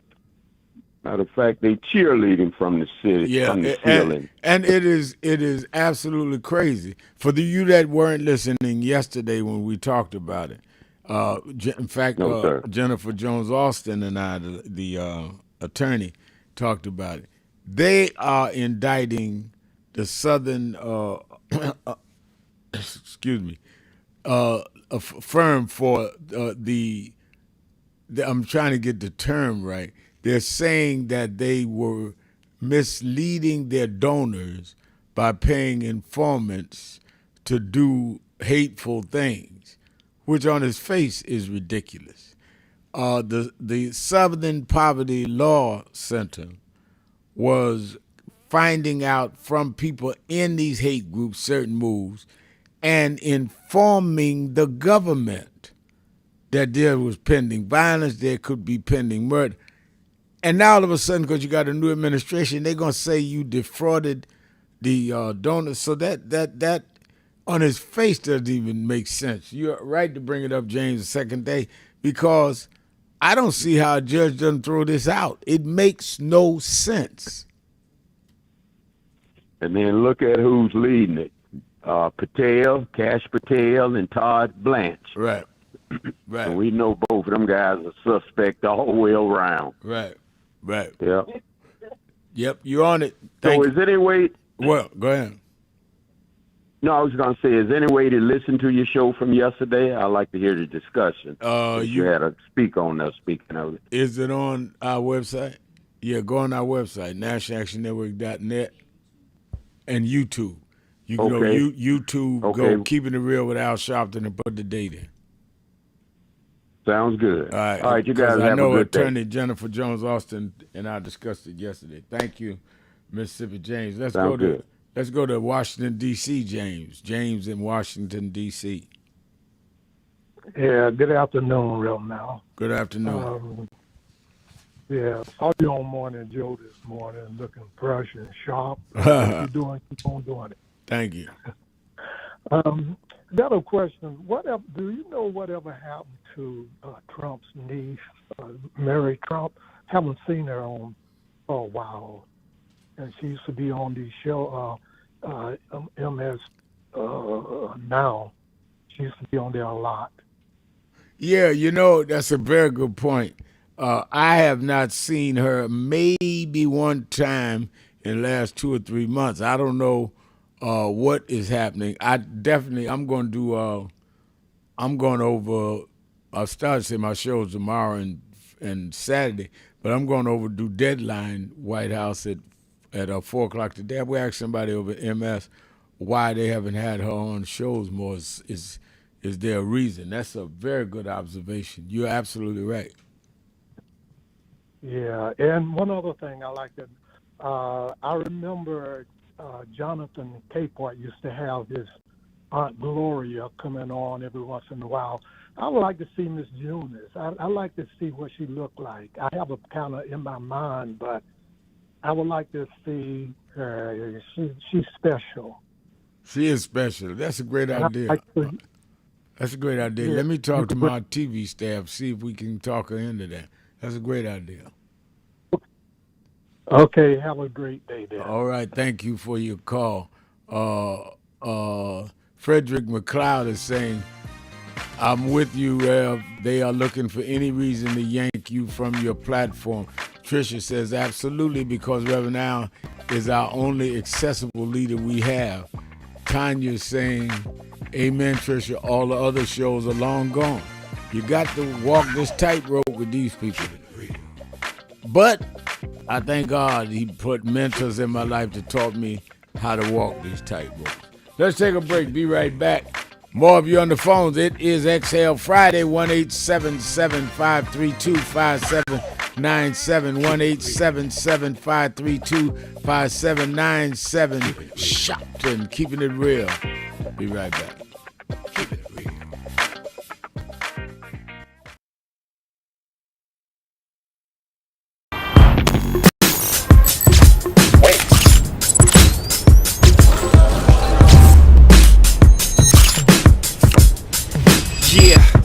Yeah, I'm out at Brooklyn. Now I'm down in Tribeca, right next to the Narrow, but I'll be hood forever. I'm the new Sinatra, and since I made it here, I can make it anywhere. Yeah, they love me everywhere. I used to cop in Harlem, all of my Dominicanos right there up on Broadway. Pulled me back to that McDonald's, took it to my stash spot, 560 State Street. Catch me in the kitchen like a Simmons whipping pastry. Cruising down A Street, off-white Lexus, driving so slow, but BK is from Texas. Me, I'm out that Bed-Stuy, home of that boy Biggie. Now I live on Billboard, and I brought my boys with me. Say what up to Tata, still sipping my top. Sitting courtside, Knicks and Nets give me high five. I be spiked out, I could trip a referee. Tell by my attitude that I most definitely from.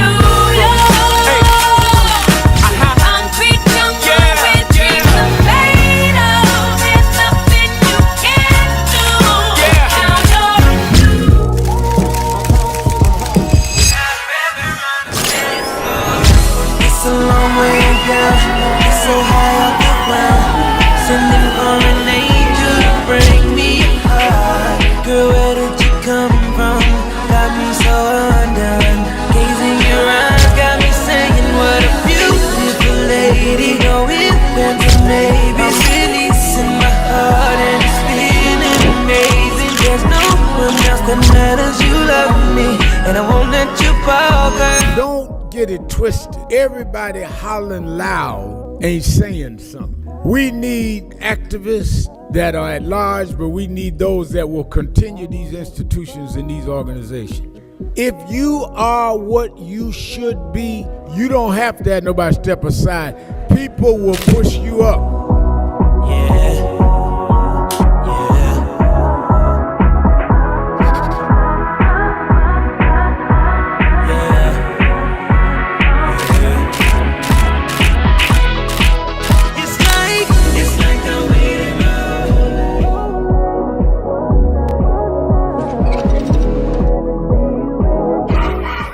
I want to talk to you.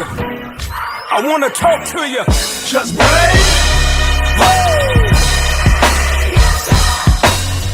I believe that.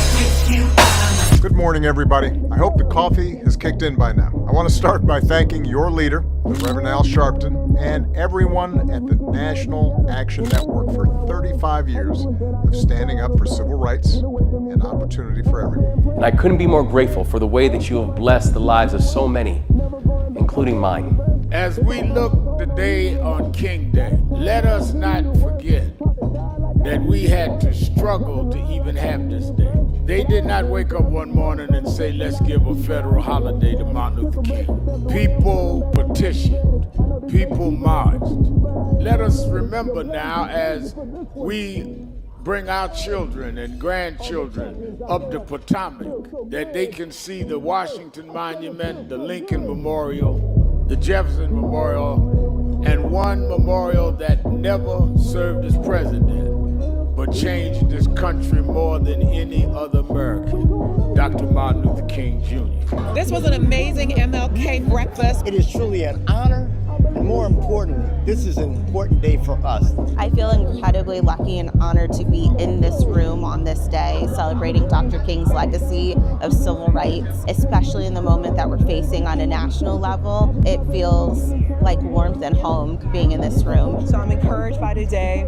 I'm encouraged that we're getting out, we're protesting, but more needs to be done. We need to lean in. And let's keep fighting because the job is not done here. And I just feel so honored to get this award. It's not about getting an award, it's about doing the work. And let's keep up with the work. It's been a long time coming, but I'm 1968, Dr. Martin Luther King was killed in Memphis, Tennessee. And it has been the commitment of National Action Network to always, in the month he was killed, to let them know they killed the dreamer. because I have a dream today. When they can't kill the dreamer.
thank God I was blessed to have both in my life, both historic, strong figures.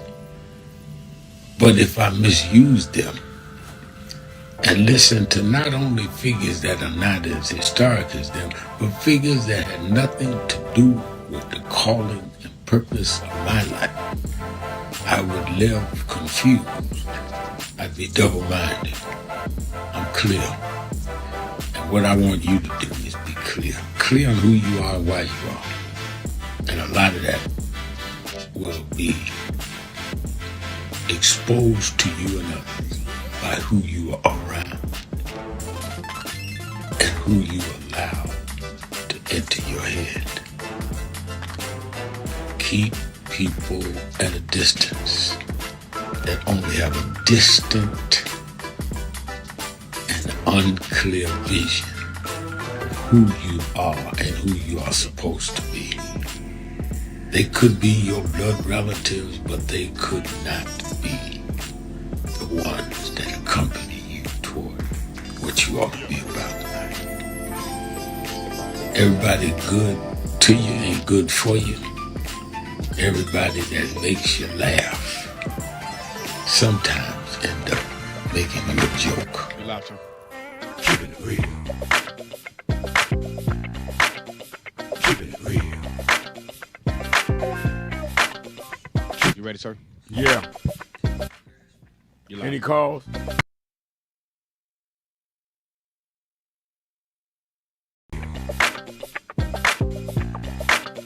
Keeping it real, keeping it real. I'm your host, Reverend Al Sharpton, and we're back. 1-877-532-5797. 1-877-532-5797. Don't forget, watch Politics Nation with Al Sharpton live, 5 p.m. tomorrow. And I'm going to have on, I really want to get into where the Senate is on several issues. The reopening of Homeland Security, that the House could stop in light of the murders by ICE in Minnesota.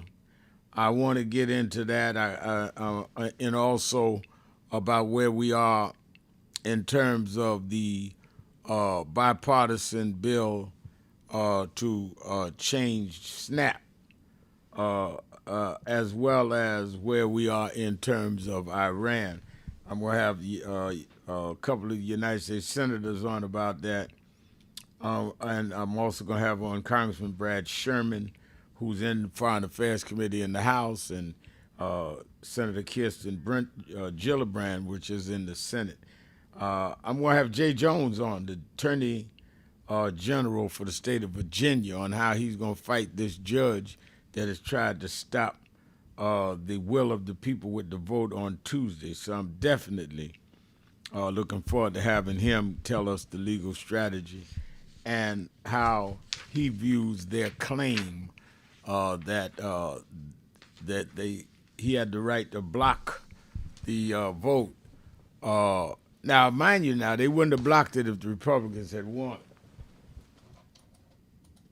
So what is the strategy now to overturn this judge, and how likely is that? I believe it is very likely, but I want him to lay it out tomorrow. So make sure you watch Politics Nation, 5 p.m. tomorrow. Sunday, among my guests is going to be Congressman Cleo Fields, who is the congressman whose district is the one they're using in the Supreme Court fight, saying that his district, the 2nd Congressional District in Louisiana, is based on race, and making sure that race was a factor in drawing the lines and that there should not be a race factor. And I want him to give us an update on where we are with that case that could drop any day now from the Supreme Court.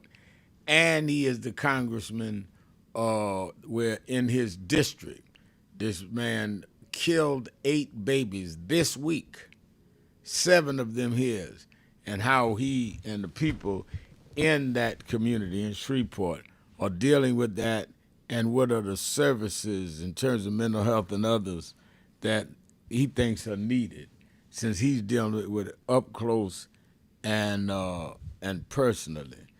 So he's going to be among my guests on Sunday. So watch both nights, Keeping It Real with Al Sharpton at 5 p.m. Eastern Time on MSNBC. I tell you something that came out of the convention is that we had brought from the colleges, when y'all know we did the college, HBCU college tour, I did about 3 or 4 of the cities myself. They are now starting watch parties of Politics Nation. And this came organically. They said, we're going to do watch parties. Tell all of our students if we can get, 30, 40, 50 of campus watching and then chatting about it, either online or in person, according to the school. Several schools have come up with it. So we're developing that as a program now. And I've said that to the best top 3 that write a synopsis at the end of the semester of Politics Nation and what they liked, what they didn't like, who they liked, who they wish we would see, the best essays, we're going to give a cash reward to. I'm going to encourage these kids. We're going to help them with their college education, the top 3. But I thought it was very interesting and encouraging, and it really warmed my heart that these students said, we want to do a watch party on Reverend Al's MS Now show. And one campus after another picked it up, started at the convention. So a lot of these young people are tuning in and getting attuned to what's going on. We sometimes only hear the young people that make the most noise, but a lot of young people are more interested and involved than you think. Let me go to Andre in Atlanta, Georgia. Andre, you're Keeping It Real with Al Sharpton. Good afternoon to you, Reverend. Good afternoon. First, I just want to say thank you to Donnie Trump and J.D. Vance for forcing me this past weekend to have to apply for a bank loan in order to fill up my truck. Rev, I called today to comment on, oh, wait a minute, this is strange. Rev, hang on just one second, this is odd. It looks as if Senator Tim Scott is calling me on my other line. Hold on just one second. Let me put this on speakerphone. 1 second. Hello, Senator Scott. How may I help you? I love you, Mr. President Trump. I just love you. And I was just hoping, Mr. President Trump, that if I promise to wash and wax your car, that you'll invite me to hang out with you and your rich white friends at Mar-a-Lago so that I can ask them to accept me as one of their own. Senator Scott, I hate to be rude, sir, but I am currently live on the air on Reverend Al's radio show, so I'm going to have to hang up now, okay? Yes, sir. Yes, sir, that's right. Live on the air at this very moment. Yes, sir.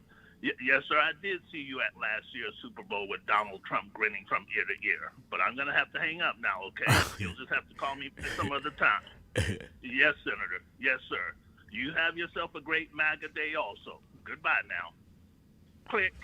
Andre, you are very talented. I'll put it that way. Because sometimes in a skit or a humorous diatribe, people can see the point better than just making a speech. Because to dramatize it, you can almost see it going on because you saw it go on when you saw him Senator Scott hug Trump and say, I love you. I mean, you ain't making this up. Thank you. I'm sorry about that, Rev. I don't know how Tim Scott got my phone number. But anyway, what I was going to say before I was so rudely interrupted is that when we were all in school, we were all taught certain irrefutable laws of nature. We were taught that gravity is an irrefutable law of nature. We were taught that the earth revolves around the sun. One of the laws of nature that we were not taught in school but should have been taught is that immature, racist, incompetent, goofy, buffoonish presidents beget immature, racist, incompetent, goofy, buffoonish administration officials. Or to put it more succinctly, slime begets slime. And that's exactly why we see all these embarrassing, racist, buffoonish clowns in what is supposed to be a quote-unquote presidential administration, with the latest example being this embarrassing, goofy Secretary of Defense, Peter Hegseth, the male equivalent of embarrassing, goofy former Attorney General Pam Bondi. Rev, my MAGAR, which is short for MAGA radar, my MAGAR tells me that in addition to being an incompetent, alcohol-loving, lying racist, Peter likely grew up playing blow-em-up video games, and it now just tickles him to no end to be able to blow up people in real life. And if his real-life targets are black or brown or Muslim, that's something that he and his racist friends get to talk about later and have a good laugh over a beer. Slime begets slime. This so-called administration no longer deserves the courtesy or the politeness of even being referred to as an administration. So for me, going forward, after witnessing the attacks on democracy and voting rights and brown immigrants and DEI and Minneapolis protesters and the free press and our education system and issuing pardons to MAGA slime that beat police, I shall henceforth now refer to this so-called administration as the MAGA mafia in our country. And wouldn't you know it, and people can look this up to see that I'm not making it up, the head of a MAGA mafia crime family is called a Don, D-O-N. How appropriate. One last thing, Rev. MAGA is obviously the biggest threat to this nation's democracy. The second biggest threat to our democracy is prostitution. And I'm not speaking about street-walking prostitutes. Prostitution comes in many forms. We see political prostitutes in our government, such as Lindsey Graham and House Speaker Mike Johnson and Senator Tim Scott. We see journalistic prostitutes in media, such as Sean Hannity and Laura Loomer. We see religious prostitutes even in our churches, such as Pastor Robert Jeffress and Pastor Paula White. MAGA doesn't exist in a vacuum. MAGA doesn't exist independently. MAGA exists as a result of a vast network of white racists who try to camouflage themselves in all aspects of American life. So in addition to us voting out the MAGA prostitutes in our government, even if we take back the House and or the Senate in November, let's continue to expose those prostitutes who are a part of the MAGA support system. Because for future elections, we've all witnessed how too many Americans have short memories when election time rolls around. That's true. Just for the record, I have a lot more respect for a street-walking prostitute than I do for a political or journalistic or religious prostitute, because that street-walking prostitute is upfront about what he or she will or will not do for a dollar bill. Sharpton, keeping it real. Thank you, Reverend. Well, thank you for your call and your rendition, and certainly a lot of people on our message board said right on to you, Andre. They enjoyed it, and I think it was probably Disco. It was Disco Brian that said kudos for the comedic relief from Andre in Atlanta. Then I saw, was it Trisha, someone, Stephanie Humphrey channel said, the caller, we need this laugh, right? And give me one more. Happiness Donut said goofy, teasing at you. Sometimes your talent can bring a message home. Thank you for your call. Stephanie Humphrey channel said, thank you, Brother Andre. All right, let's take a break. Keeping it real. Exhale Friday. Sharpton. Be right back. Breaking news.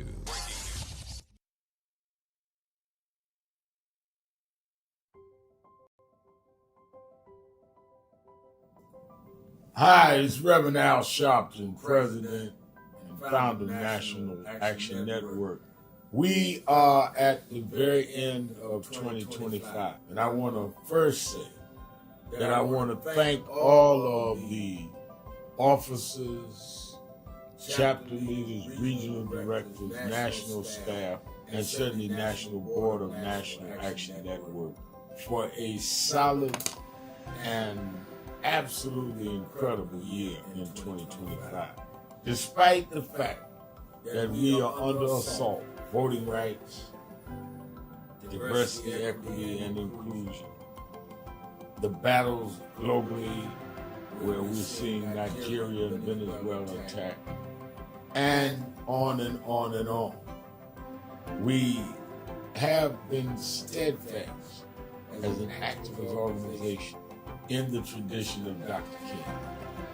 We started the year with a national call that thousands responded to, and we were in Washington on our side of town while Trump was being inaugurated on the other side of town.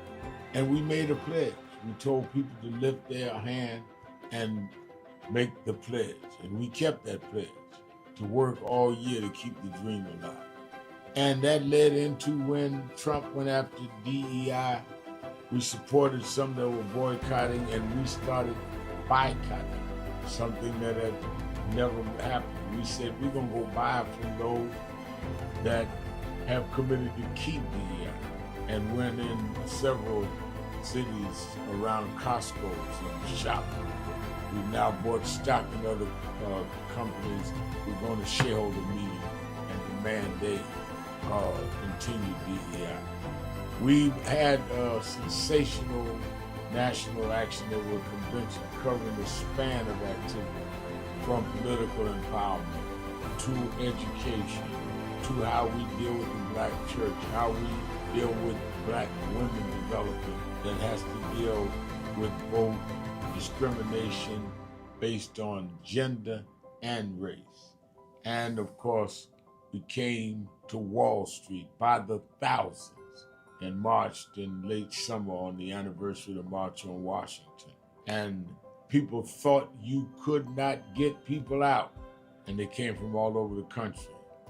And we marched on Wall Street and had an enormous turnout. The only mass Black march, Black-led march this year.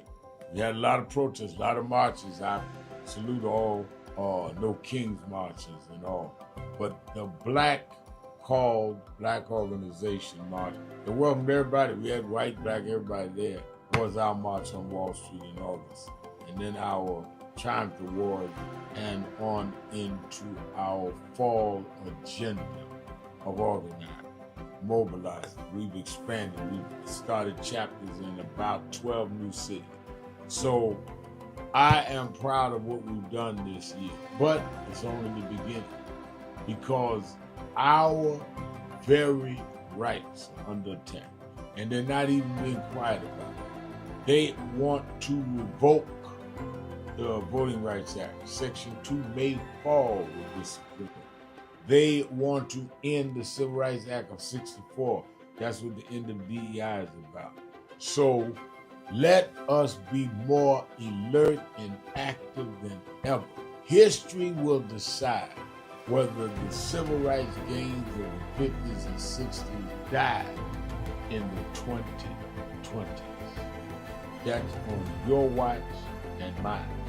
So if we've got to march, we have to protest, we have to lobby, and we have to rally, whatever we need to do, we need to put our shoulder to the wheel more than ever. I'm going to lay out a plan on King Day, both in Harlem at our annual event and in Washington at our annual Martin Luther King Day breakfast that we do in D.C. We do 2 cities that day. And then, of course, all roads lead to New York, April for our convention. We had, as I said, the largest attendance convention last year in 2025. It needs to be more this year because our very existence is at stake. We also are closing our negotiations on a new headquarters, our national headquarters that befit our mission. I'm so excited about it, but I can't give you details We're just about ready to sign the contract, but it will be something that will last longer than many of our lifetimes. So we came alive in 25, despite a hostile administration, despite the fact that a lot of people were intimidated and spooked into silence. We came alive in 25. Now we have to straighten out tricks in 26. I need you, we need each other. Let's do this. All these tricks, don't forget, Trump only won by 1.5%. He is trying to act like he has a mandate. No, he has a mission, Project 2025. We have the mandate that we can't let them undo what has been done. And we must even go further for the empowerment of all people. Happy New Year. And be focused.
Keep hope alive. Keep hope alive. Keep hope alive on tomorrow night and beyond. Young America, hold your head high now. We can win. You must never stop dreaming. Face reality, yes, but don't stop with the way things are. Dream of things as they ought to be. Dream. Face pain, but love, hope, faith, and dreams will help you rise above the pain. Use hope and imagination as weapons of survival and progress, but you keep on dreaming, young America. Dream of peace. Peace is rational and reasonable. War is irrational in this age and unwinnable. Dream of teachers who teach for life and not for living. Dream of doctors who are concerned more about public health than private wealth. Dream of lawyers more concerned about justice and the judgeship. Dream of preachers who are concerned more about prophecy than profiteering. Dream on the high road sounds bad. They all need to be in front of a grand jury. No justice. And now, America's #1 civil rights leader, the Reverend. Keeping it real, keeping it real. I am your host, Reverend Al Sharpton. This Exhale Friday. Whatever is on your mind, whatever's in your heart, 1-877-532-5797, 652-5797 or go to the message board at www.nationalactionnetwork.net. Joanne Kemp says Trump fired the Black Joint Chief of Staff Charles C.Q. Brown Jr. only to hire Pete Hegseth, who was in the ROTC. And Trump methodically fired a lot of people. Question is, are we going to fire some of those that are with Trump in the midterm elections? That's in our hands. That's our ability. All right, I'm joined as I am every Friday for the last hour of the show for the week by the senior pastor of the historic King Solomon Baptist Church in Detroit, Michigan, the head of national expansion and the chair of the Michigan State chapter of National Action Network, the Reverend Charles Williams II. How you doing, Reverend? All is well, Rev, and it's always good to be with you. I'm moving and grooving, but I wanted to make sure I checked in with you this Friday for another Exhale Friday. You know, Rev, we have watched this president with gaffe after gaffe after gaffe. And it's amazing to me that for as many of the gaffes as we have seen come from this president, the disillusionment with Iran and everything else we've seen come, that nobody's doing like they was doing Joe Biden when he was running for president. It just goes to show that it's all a show, and we must show them on this midterm that we will not stand by and allow this president to have unchecked power. So I want to invite folks to just join us by getting ready to register folks to vote, educate folks to vote, and turn folks out to vote. Join the National Action Network with us and get into action. 877-626-4651, www.nationalactionnetwork.net. All right, let's go to the phones. Let's go to Felicia. Felicia's in Cleveland, Ohio, WERE. We just lost her. We just lost her. Then let me go to Milwaukee to Fred. Fred, you're keeping it real with Sharpton and Williams on Fred from Milwaukee. Hey, how are you doing, gentlemen? I'm doing well. Hey, I just want to say I thank you for your format, because for a lot of people in America, you know, this is like therapy, because we have an outlet with you to express our feelings and everything like that, as far as what's going on. So I'm just going to read off a couple of things out, and then I'm going to comment on two things. Okay. One, you know, question the American people need to ask, you know, there's $166 billion in tariffs that the people paid, but the money is not going back because it's going back to the corporations, and they didn't lose anything. This is just money that we pay for, giving them a gift. You know, the population of the U.S. is roughly 349 million. If you cut that in half, you know, as far as adults, you know, get the money back to the people. Other thing, you know, folks on Twitter, if it haven't started, we need to find or boycott. I don't use Twitter. Elon Musk is constantly making racist statements on Twitter and comments, you know, so it's time we find a different format and not use him. Other thing, I was watching TV the other day, and a commercial popped up with Marco Rubio, Erica Kirk, where they're going to read the Bible. Okay, you can sign up to listen to them read the Bible. So, you know, so many things going on. And one other thing with the stock market. I mean, I'm not sure if it's been commented before, but with Trump, you know, open the straits, you know, the price of oil goes up and down. And if people know, if you're talking about insider trading, then, hey, his friends where they can buy oil cheap, and then when it goes up, and now they you know, if you want to say, cornering the market on oil. And the things I want to comment on is, one, you know, the discussion of the individual in Louisiana and mental health. You know, like I said, I've called several times, and my background before I started a second career. I did 25 years in law enforcement. And we go to shootings and incidents like the incident in Louisiana where the 8 people were killed. But when you see other communities right away, they got counseling, resources going in there where, you know, we have kids that, you know, they're growing up learning to live with violence, but not, you know, and that is a daily thing. But, you know, we have to get to where counseling and, you know, so we protect their mental health so they know how to deal with violence. And, you know, and I agree, everybody gets angry. Everybody gets upset. But now where we learn how to channel that energy, and when it comes to mental health issues, being upset at a family, you know, the lieutenant governor, the ex-lieutenant governor of Virginia, you know, when it comes down to ending relationships and things like that, we really have to have a discussion as far as, you know, getting resource to these communities where they can vent and discuss their frustration and things like that, you know, because it's a real problem.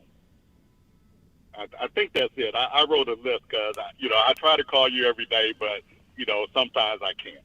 Yeah, I understand. Well, I think you gave us a quality list and stated your concerns precisely, and I think that is good. That's what Exhale Friday is all about. Thank you for your call.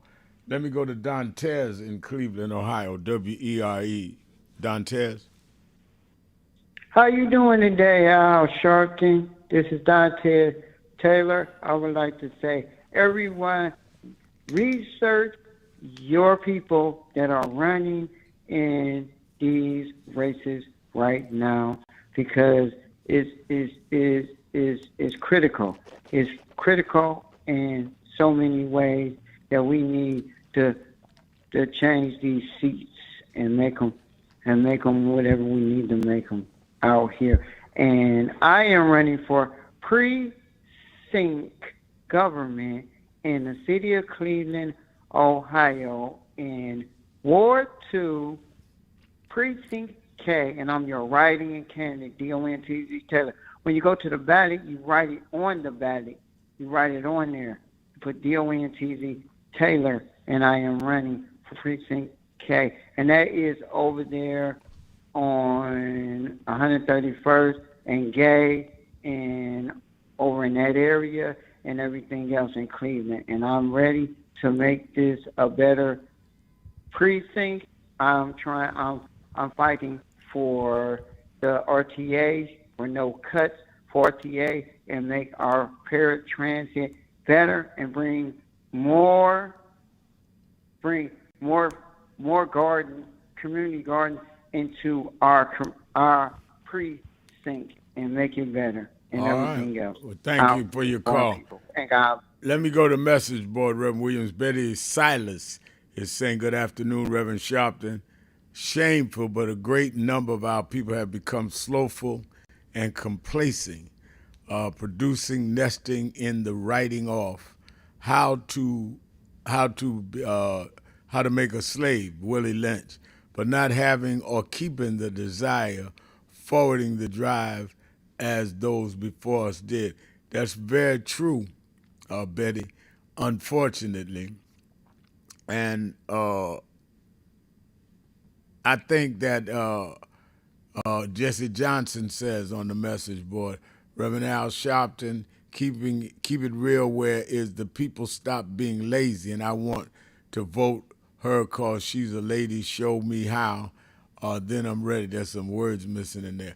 But I thank you for your call. You know, Reverend Williams, I think, and one of the guys on message board said, we're going to get the wackos come out.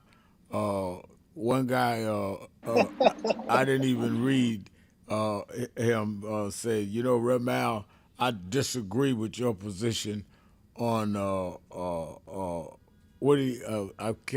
biochemistry and what it ought to be done. I said, I didn't even read it because I haven't even stated a position on what he's talking about. Some legislation of biochemistry. Wow. Just like one guy called the other day, talk about he wanted to talk to me about why he differs with me on reparations. He don't even know what my position is on reparations. We have to get a reparations commission started here in the state of New York, where you have different people from the reparations movement on that are trying to formulate what we feel is fair reparations. Is it for only those that were enslaved here? Is it for all African Americans? All that. We've not come out with a conclusion. I'm not even on the committee. And I've said I won't say anything till the committee comes back. So that's why you have to wonder, are these people just presumptuous or sent? Because how you mad at something that somebody has not even stated where they are with things yet other than the general principle? So now they got me doing something in science, and now I've already concluded where we are, the Reparations Commission, that we got the state of New York to commission. Governor Hochul did do that. So makes you wonder what is the motive. And you and I know some people exactly we haven't heard from since the last election. The same folks that was out there talking about they mad, they voting for Trump. Now where are they at now? I haven't seen them, Doc. You remember they had a bunch of 2 or 3 of them, high-profile preachers was attacking me every day. We for Trump, how could Sharpton be there? We ain't heard from them since Trump been back in. I don't even think Trump invited them to the Black History Month if he had it this year. Interesting. Let's take a break. Be right back. XL Friday, Sharpton, Williams, 1-877-532-5797. Be right back. Breaking news. The issues, the stories.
I remember I was 12 years old. I was a boy preacher in the Church of God in Christ. Bishop Shear knew my bishop, Bishop Washington. Bishop Washington, my mother was concerned I was getting into politics. They brought us to Reverend William Jones. His daughter's traveling with us. And Reverend Jones introduced me to Jesse Jackson. I became his youth director in New York at 13. I liked Reverend Jackson because he was a little hipper than the older preachers. He was 27, I was 13 by the time I became youth director. So he was like a father figure to me. When I got about 40, he said, quit calling me father, call me big brother. We went to the car center, and James Meeks and Jesse Jr. and I had dinner with him that night. And that's where he said to us, Al, Meeks, Jesse Jr., y'all are my disciples. And we said, disciples? And for years we joked each other. I'd come in the room and Junior said, here's disciple number 1. But discipleship meant you carried forth the vision. The next day, he took me on the ferry to Goree Island, Mrs. Jackson. On Goree Island, he showed me where the slave camps were. And I will never forget, he said, Al, you see what that artifact is? I said, what's that? He said, they call it the door of no return. When you go through that door, you either made it to America to slavery, or you died in the Atlantic. The door of no return. But I talked to him about 3 years ago, and I reminded him, I said, remember when you brought me to the door of no return? He said, yeah. I said, well, we did return. We returned the President of the United States, Barack Obama. We returned the Vice President, Kamala Harris. We returned with businessmen. They thought they sent us as slaves. We came back as global liberators. The problem is that too many of us did not join the movements that sponsored us. And there was a breakout in 2024 called Negro Amnesia, where you forgot where you came from and forgot how you got where you got. Therefore, they're trying to take back everything you had.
Letting the joy unfold. I'm living my life like it's golden. Living my life like it's golden. Living my life like it's golden. Living my life like it's golden. Living my life like it's golden. Golden. Living my life like it's golden. Living my life like it's golden. Living my life like it's golden. Living my life like it's golden. Living my life like it's golden.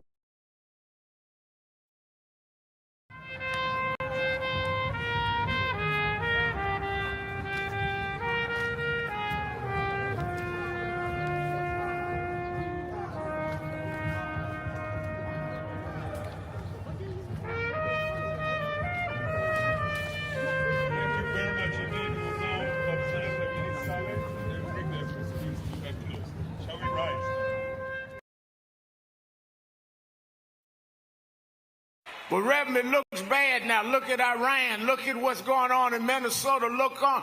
Yeah, but I was raised by them to realize that after storms, if we do the right thing in the storm, if we organize, if we register, if we do what we're supposed to do, there's always a rainbow coming out.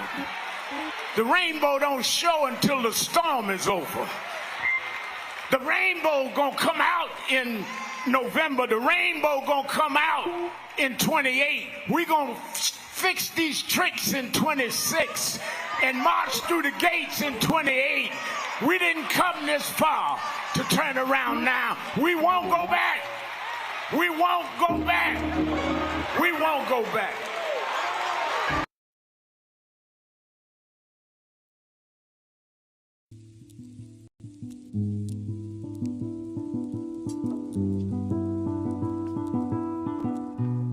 I had a thought this morning that I want to share with you about mentorship. I am able to do a lot of what I do because I had great mentors, but there are correct ways and incorrect ways to mentor people, in my opinion. I was mentored as a boy preacher by Bishop F.D. Washington, one of the great Pentecostal preachers of his time. Then Reverend William Jones became my pastor after Bishop Washington died, who was unquestionably in the top 5 black church ministers, theologians. Reverend Jesse Jackson, I started my activism under his leadership, he and Reverend Jones. And I learned politics directly as a youth director from Shirley Chisholm. So even though I didn't finish college, I had the most unique education in the world from being exposed to giants. But the one thing I learned is as I grew older and people started coming younger than me and wanted me to teach and mentor them, the magic of the mentors I had is they did not want me to be their clone. They wanted me to learn things from them and use my own gifts and talents in my own unique way. And let me You live, sir. Keeping it real. Keeping it real. I am your host, Reverend Al Sharpton. 1-877-532-5797. And, of course, Reverend Charles Williams is our co-host, Evangelist Ramsey. I see you. Saying good afternoon, Reverend Sharpton. We completed 117 weeks of DEI at 787 11th Avenue. 117 weeks they've been in front of this Ackman's office, Bill Ackman, who's a billionaire that has funded the move against DEI. Sometimes it's been 20 or 30, sometimes a couple of hundred, but they've been there every week. And that's real activism. And I really appreciate Evangelist Ramsey and Brother Christian and all of them that have kept that fire burning. Let's go to Miss Pat in Georgia, WAOK. Miss Pat. How you doing, Mr. Al? I'm doing good. I got 2 things I want to say. I appreciate you. Now, this is what I want to say. Mr. Ben Crump was in Fulton County Police in the jail where this guy was. They sat there and let this sore on this man's leg get so bad that they had to amputate his leg. So I'm trying to figure out, don't they supposed to take care of them in there? If he had a sore on his He had a sore on his leg, and they amputated the leg? Yes, they amputated it. I don't know, Mr. Crump, you had to get the rest with Mr. Crump. I read he had a little sore on his leg, and the floor, it has to be nasty. The bed itself has to be nasty for this sore to get this bad on this man's leg to get it amputated. So that means the guy, the life-skinned guy who's over them, he don't care about nobody. The jail the street looked better than the jail in Fulton County. Yeah, thank you for the information. Let me, I think we need to go, I'm going to talk to Ben Crump about this, Fulton County, and see what this is. Thank you for your call. Let me go to Rufus in Savannah, Georgia. Rufus. Yes. Good afternoon, y'all. Good afternoon. Yeah, I've been sitting back, Reverend Al, leaning in the cut, watching everything happen, I see that the FBI then brought charges against the Southern Poverty Law Center. Right.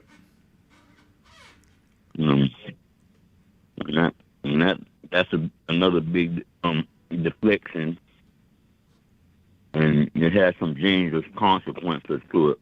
Yep. Because what they're trying to do, they're trying to make it seem like it's not a problem, violent white supremacy is not a problem. It's just these left wingers who making it a problem. And they're actually doing something that they didn't put tens of thousands of people in prison for. What they are doing is what they have put, the vehicle they use to put tens of thousands of people in prison. They're actually fighting against the very vehicle that they use in their procedures. You know what I'm saying? As far as paying informants and infiltrating. This is how they build conspiracy cases, Right. Now. And according according to the record that I've read, is that they were working with people in the government, including the FBI, giving them information that they got from these informants, that these people were planning to do this crime, planning to do this hate crime. And how are they saying that that's defrauding their donors if they are in the southern, if the southern the law center is in business to fight hate, then isn't finding out where hate crimes getting ready to happen part of that business? And isn't fomenting things that create poverty, since it's the Southern Poverty Law Center? I mean, on its face, I don't know how the courts don't throw the indictment out. Yeah, they got this country all messed up, man. Yeah, well, I don't know how they do have it messed up. You're right. They thank you for your call, Rufus. They do have it messed up, but we can't get messed up with it, and that's my fear, right. Reverend Williams, is that we, just sit back and say they got it messed up. Well, we got to clean it up because we the ones suffering from the mess. Right. Well, when I heard about this Southern Poverty Law Center thing, I couldn't believe it. But I knew that with this administration and Cash Patel they really are the administration of deflection. If something else is, in the middle of Cash Patel inquiry about his alcoholism, all of a sudden the FBI is going after a civil rights organization. So, I mean, it's the same thing. In the middle of Epstein, all of a sudden the world is coming to an end. Iran is talking about us so bad. Now we need to go to war. Last I checked, sticks and stones may break my bones, but names will never hurt me. I'm just curious. I mean, it's just the administration of deflection. Well, I think also when we were talking about, it was stated rather on Morning Joe this morning when I was on, that Trump did went on his social media post, Truth Social, I think he calls it, up to 2:45 this morning. He's up now, 79 years old, up almost 3 o'clock in the morning, putting messages on Truth Social, and then picked up again 4 or 5 hours later. And you gotta wonder, I cannot make a conclusion, what makes a man stay up all night giving messages and all that? I know he ain't worried about Iran because he said that they got that under control. Why are you up all night? Unless there's other stuff bothering you. And I'm just throwing it out there because, I get up and work out. I get up 4 o'clock every morning. I'm in the gym 5:15 every morning after I go through the internet. But I tell you, people talk about, well, you should sleep more than 6 hours. I try to go to bed about 10. Whenever I go to sleep and get up, I sleep like a baby because I ain't worried about them coming with nothing. Now, they may try to come with something, but I ain't worried about me being guilty of something. They didn't come at me before I wasn't guilty. So there's something about this overreaction that shows me they must know there is something to react to. That's why when I started Politics Nation with Al Sharpton on MSNBC then, 14 and a half years, more than almost 15 years ago, I did that commercial about a blueberry pie, that we used to eat blueberry pie, and that mother told us don't eat it, and she come and said, who ate the pie? And we say, I didn't, and had blueberry all over our mouth. That's what these people remind me of. They act like they ain't done nothing, but I can see the blueberry pie all over their mouth. Let's take a break on that. Some of y'all remember my blueberry pie commercial. Keeping it real.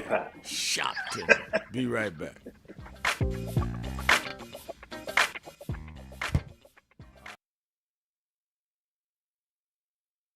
Keep hope alive. Keep hope alive. Keep hope alive on tomorrow night and beyond. Young America, hold your head high now. We can win. You must never stop dreaming. Face reality, yes, but don't stop with the way things are. Dream of things as they ought to be. Dream. Face pain, but love, hope, faith, and dreams will help you rise above the pain. Use hope and imagination as weapons of survival and progress, but you keep on dreaming, young America. Dream of peace. Peace is rational and reasonable. War is irrational in this age and unwinnable. Dream of teachers who teach for life and not for living. Dream of doctors who are concerned more about public health than private wealth. Dream of lawyers more concerned about justice and the judgeship. Dream of preachers who are concerned more about prophecy than profiteering. Dream on the high road with sound values. You must never surrender to inequality. Women.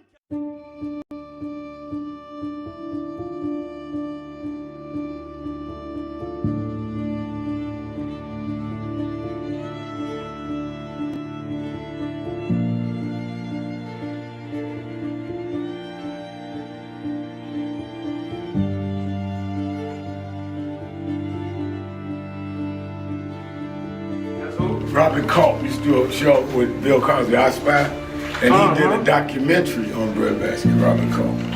Oh, wow. You need to see that documentary. It's great. Absolutely. I lived this. I didn't read this. I was there. You're true to this. I'm true to this. Not new to this. I ain't new to this. Walter Palm Troy, he was, Jack O'Dell was one of the guys that Kennedy warned Dr. King about. Say he was a communist. Jack O'Dell and Stanley Levinson. And Reverend brought him in. Nobody else in the movement would deal with Jack. Reverend brought him in. Oh, yeah. Sure. Just us. Just us. But there's stories behind all of it. It didn't just happen. But I am somebody. I may be on welfare, but I am somebody. I may be in jail, but I am somebody. I may be an educator, but I am somebody.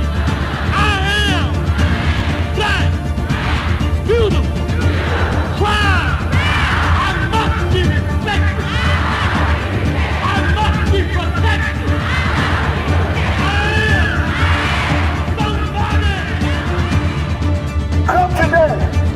I see the Reverend Jesse Jackson is here. Yes. Lord, we thank you for the Reverend Jesse Jackson. Yes. I see the Honorable Maxine Waters is here. Yes. We thank for Maxine Waters. You see the Reverend Al Sharpton is here. Yes. We thank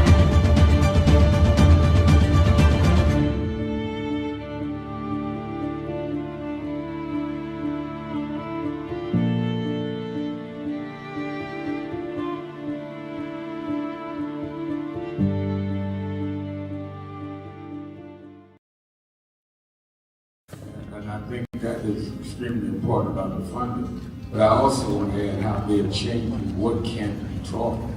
You have states outright saying you can't teach black history and you can't teach certain other histories and the curriculum. You have this administration that is literally taking out exhibits from the Smithsonian. So we have not only an education problem in terms of resources, we have an education problem in terms of curriculum and what people are being taught. So I have one grandchild, 6-year-old. When he gets to high school, it may be just against the law for him to learn about certain parts of American history, which includes blacks. We don't want to talk about slavery. We want to talk about the good side of America. Well, what does that mean? That's not history. Everything was not good. And I think that that is the threat that we've got to fight, which is why we've got to fight with the courts and the streets, because they're literally changing the textbooks as we go. As they do that, they change the opportunities, because then the fight against affirmative action is not having access to these institutions and telling these institutions, this whole fight around DEI, which they did DEI, started in Harvard with a black woman president. Started with them saying you can't teach diversity in an Ivy League school like Harvard. It didn't start in Little Rock at the high school. This fight, this time, was Harvard. And they went from there on. And I think that we've got to have the same resistance. If they could fight in the 50s, the ACP would have been together and deal with the question from Little Rock in terms of desegregation. Then we that are far more educated, far more economically secure personally, have no excuse in the age of what they did in Harvard not to be standing up back in this.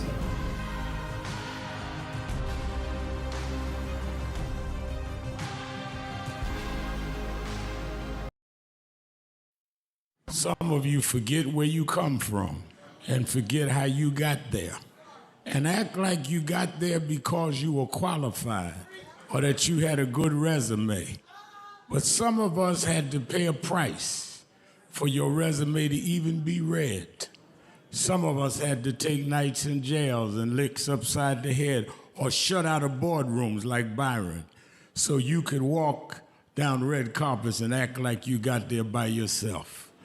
So I received this award with a special place in my heart and on my shelf because I'm getting it from a freedom fighter who never forgot where he came from and how he got there.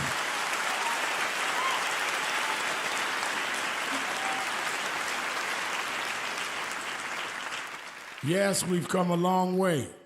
We've had now a black president and now a black vice president, but we still can get shot down and have to march to get a case in court. We still can get shut out of boardrooms. We're still doubly unemployed in a good economy. So we're gonna have to keep marching. And I thank not only my family, a mother that raised me by herself, but I thank that lady at the end of March. Keeping it real. Keeping it real. Keeping it real. Keeping it real. I am your host, Reverend Al Sharpton. That's XL Friday, 1-877-532-5797, 1-877-532-5797. Don't forget, tomorrow, Saturday and Sunday, 5 p.m. Eastern Time, to watch Politics Nation with Al Sharpton. I'll be live at 5 p.m.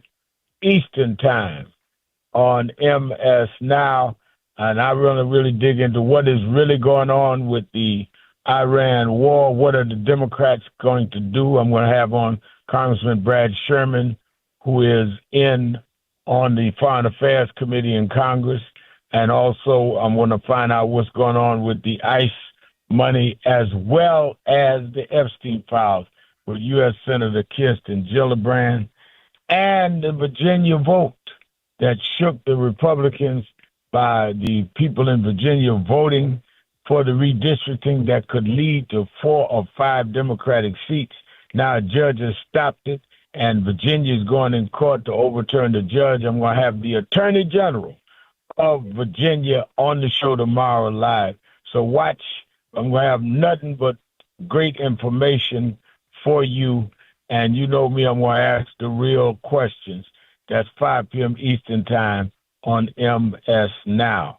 Also, on Sunday, among my guests will be Congressman Cleo Fields, who is the congressman in the district that is in front of the Supreme Court saying take race out of the Voting Rights Act, claiming that his district was created because of race.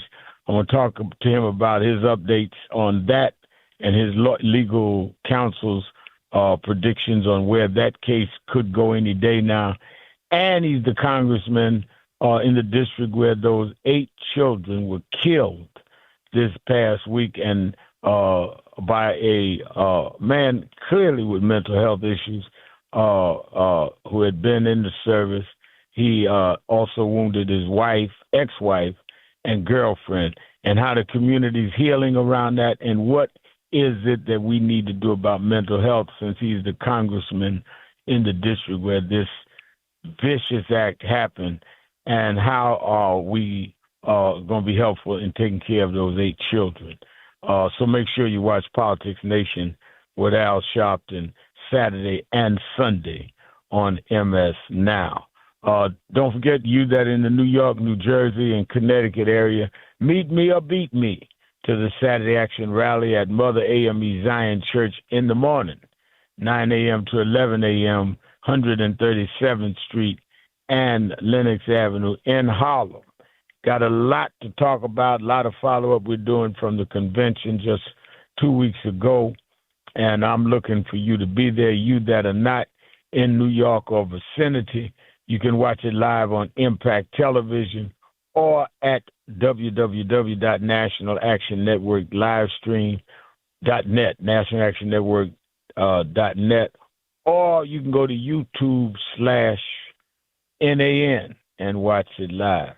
Rem Williams, what's going on in Detroit tomorrow, National Action Network? A huge amount of recap.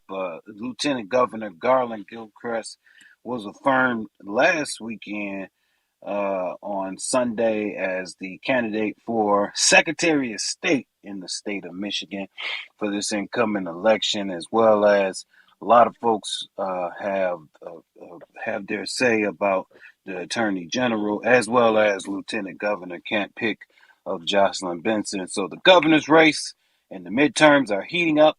I want you to join us because we certainly will be having some folks by. We're running for different statewide offices, and you want to make sure that you're checked in with us.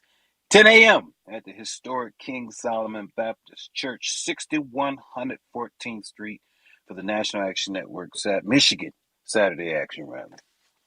All right, we'll do that. Let's go to the phone. Let's go to Cleveland, Ohio, to the irrepressible, incomparable president of the Greater Cleveland chapter of National Action Network, Dr. Marcia McCoy. To our Honorable Reverend Dr. Professor, keeping it real, Al Sharpton, and Reverend Dr. Charles Williams, where the Midwest is the best, and radio listeners, my exhale today is our leader and distinguished, proficient in his profession, Professor Reverend Dr. Al Sharpton, stated at the NAN Convention, get rid of the tricks in 2026. How, you may ask? Well, I'm glad you asked. On Tuesday, May 5th, 2026, from 6:30 a.m. to 7:30 p.m. is Ohio's primary election. Politics are local. Ohio, stay focused, stay woke, and vote, vote, vote, because our livelihood depends on your vote. Vote early, vote often, vote always.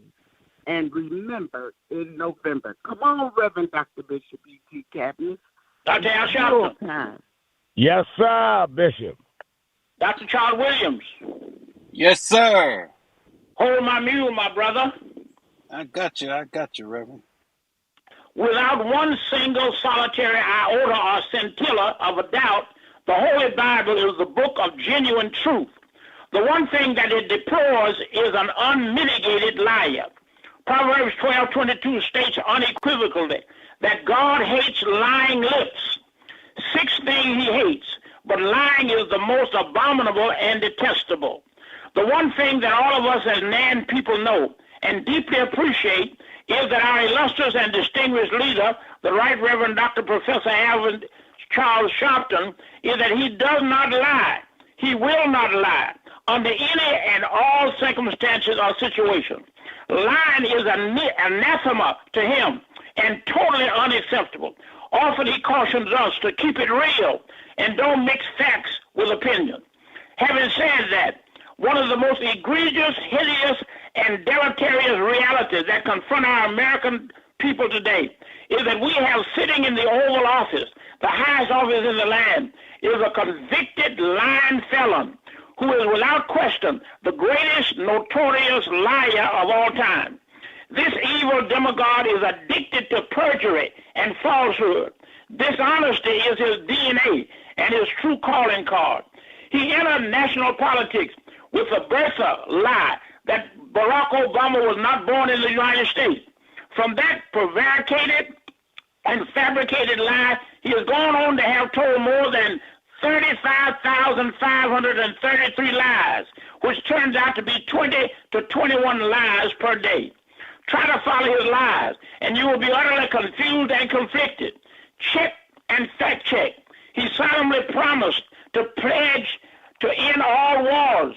He has lied and initiated a war with Iran without congressional constitutional approval, and is costing the American people $2 billion a day, a bald-faced lie. He had no strategic plan for going in and certainly had no plan for coming out. He promised lower food prices, gas prices, and the cost of living decreases, curb inflation, another despicable lie. He gave his millionaire and billionaire friends tax cuts that cut services to poor people in health care, social benefits like child educational opportunities, and aid for men and women who serve in the military. As we speak, 14 service people and women have been killed in this illegal war, and hundreds have been wounded. He promised fairness to Americans, African Americans, but he has done more damage to black people than any modern president in history. He has fired blacks from federal jobs, refused to promote black generals on the false premise that they are where they are without merit and because of diversity, equity, and inclusion. Had this white supremacist had his way, there would have been no black person on the moon voyage. He wants only white people to come to America. He's on record willing to pay whites to come and trying in every way possible to ship out blacks to anonymity. This lying, convicted bigot is by far the most corrupt president in modern history and is dedicated to becoming the king and dictator of this republic. The Epstein files portray him as being unprincipled, without conscience, no guardrails for truth, veracity, and authenticity, and a man who disrespects women and hates people of color. Again, the call must go out to all freedom-loving people of this nation that if this convicted felon is not checked in November 26th, then 28 will be too late. Flip the House of Representatives, change the Senate, and rid this nation of the most corrupt, the most power-hungry president that has ever donned the Oval Office. Thank you, Doctor. God bless you. Thank you, Bishop. And thank you, of course, Professor McCoy. Bishop Cavendish is one of our real elders, sharp as he could be. And you don't know, Bishop, how many people listening on Friday to hear you close out the week for us. You have supporters and fans every week. Let me thank Reverend Charles Williams. Let me thank all of you that called in, listened in, you that called in and couldn't get through, but hung in there anyhow. Remember, whatever you do, wherever you go, however you feel, tell somebody, tell anybody, tell everybody that Reverend Al told you, I told you personally. Keep it real. Keep it real. Keep it real. I'll talk to you.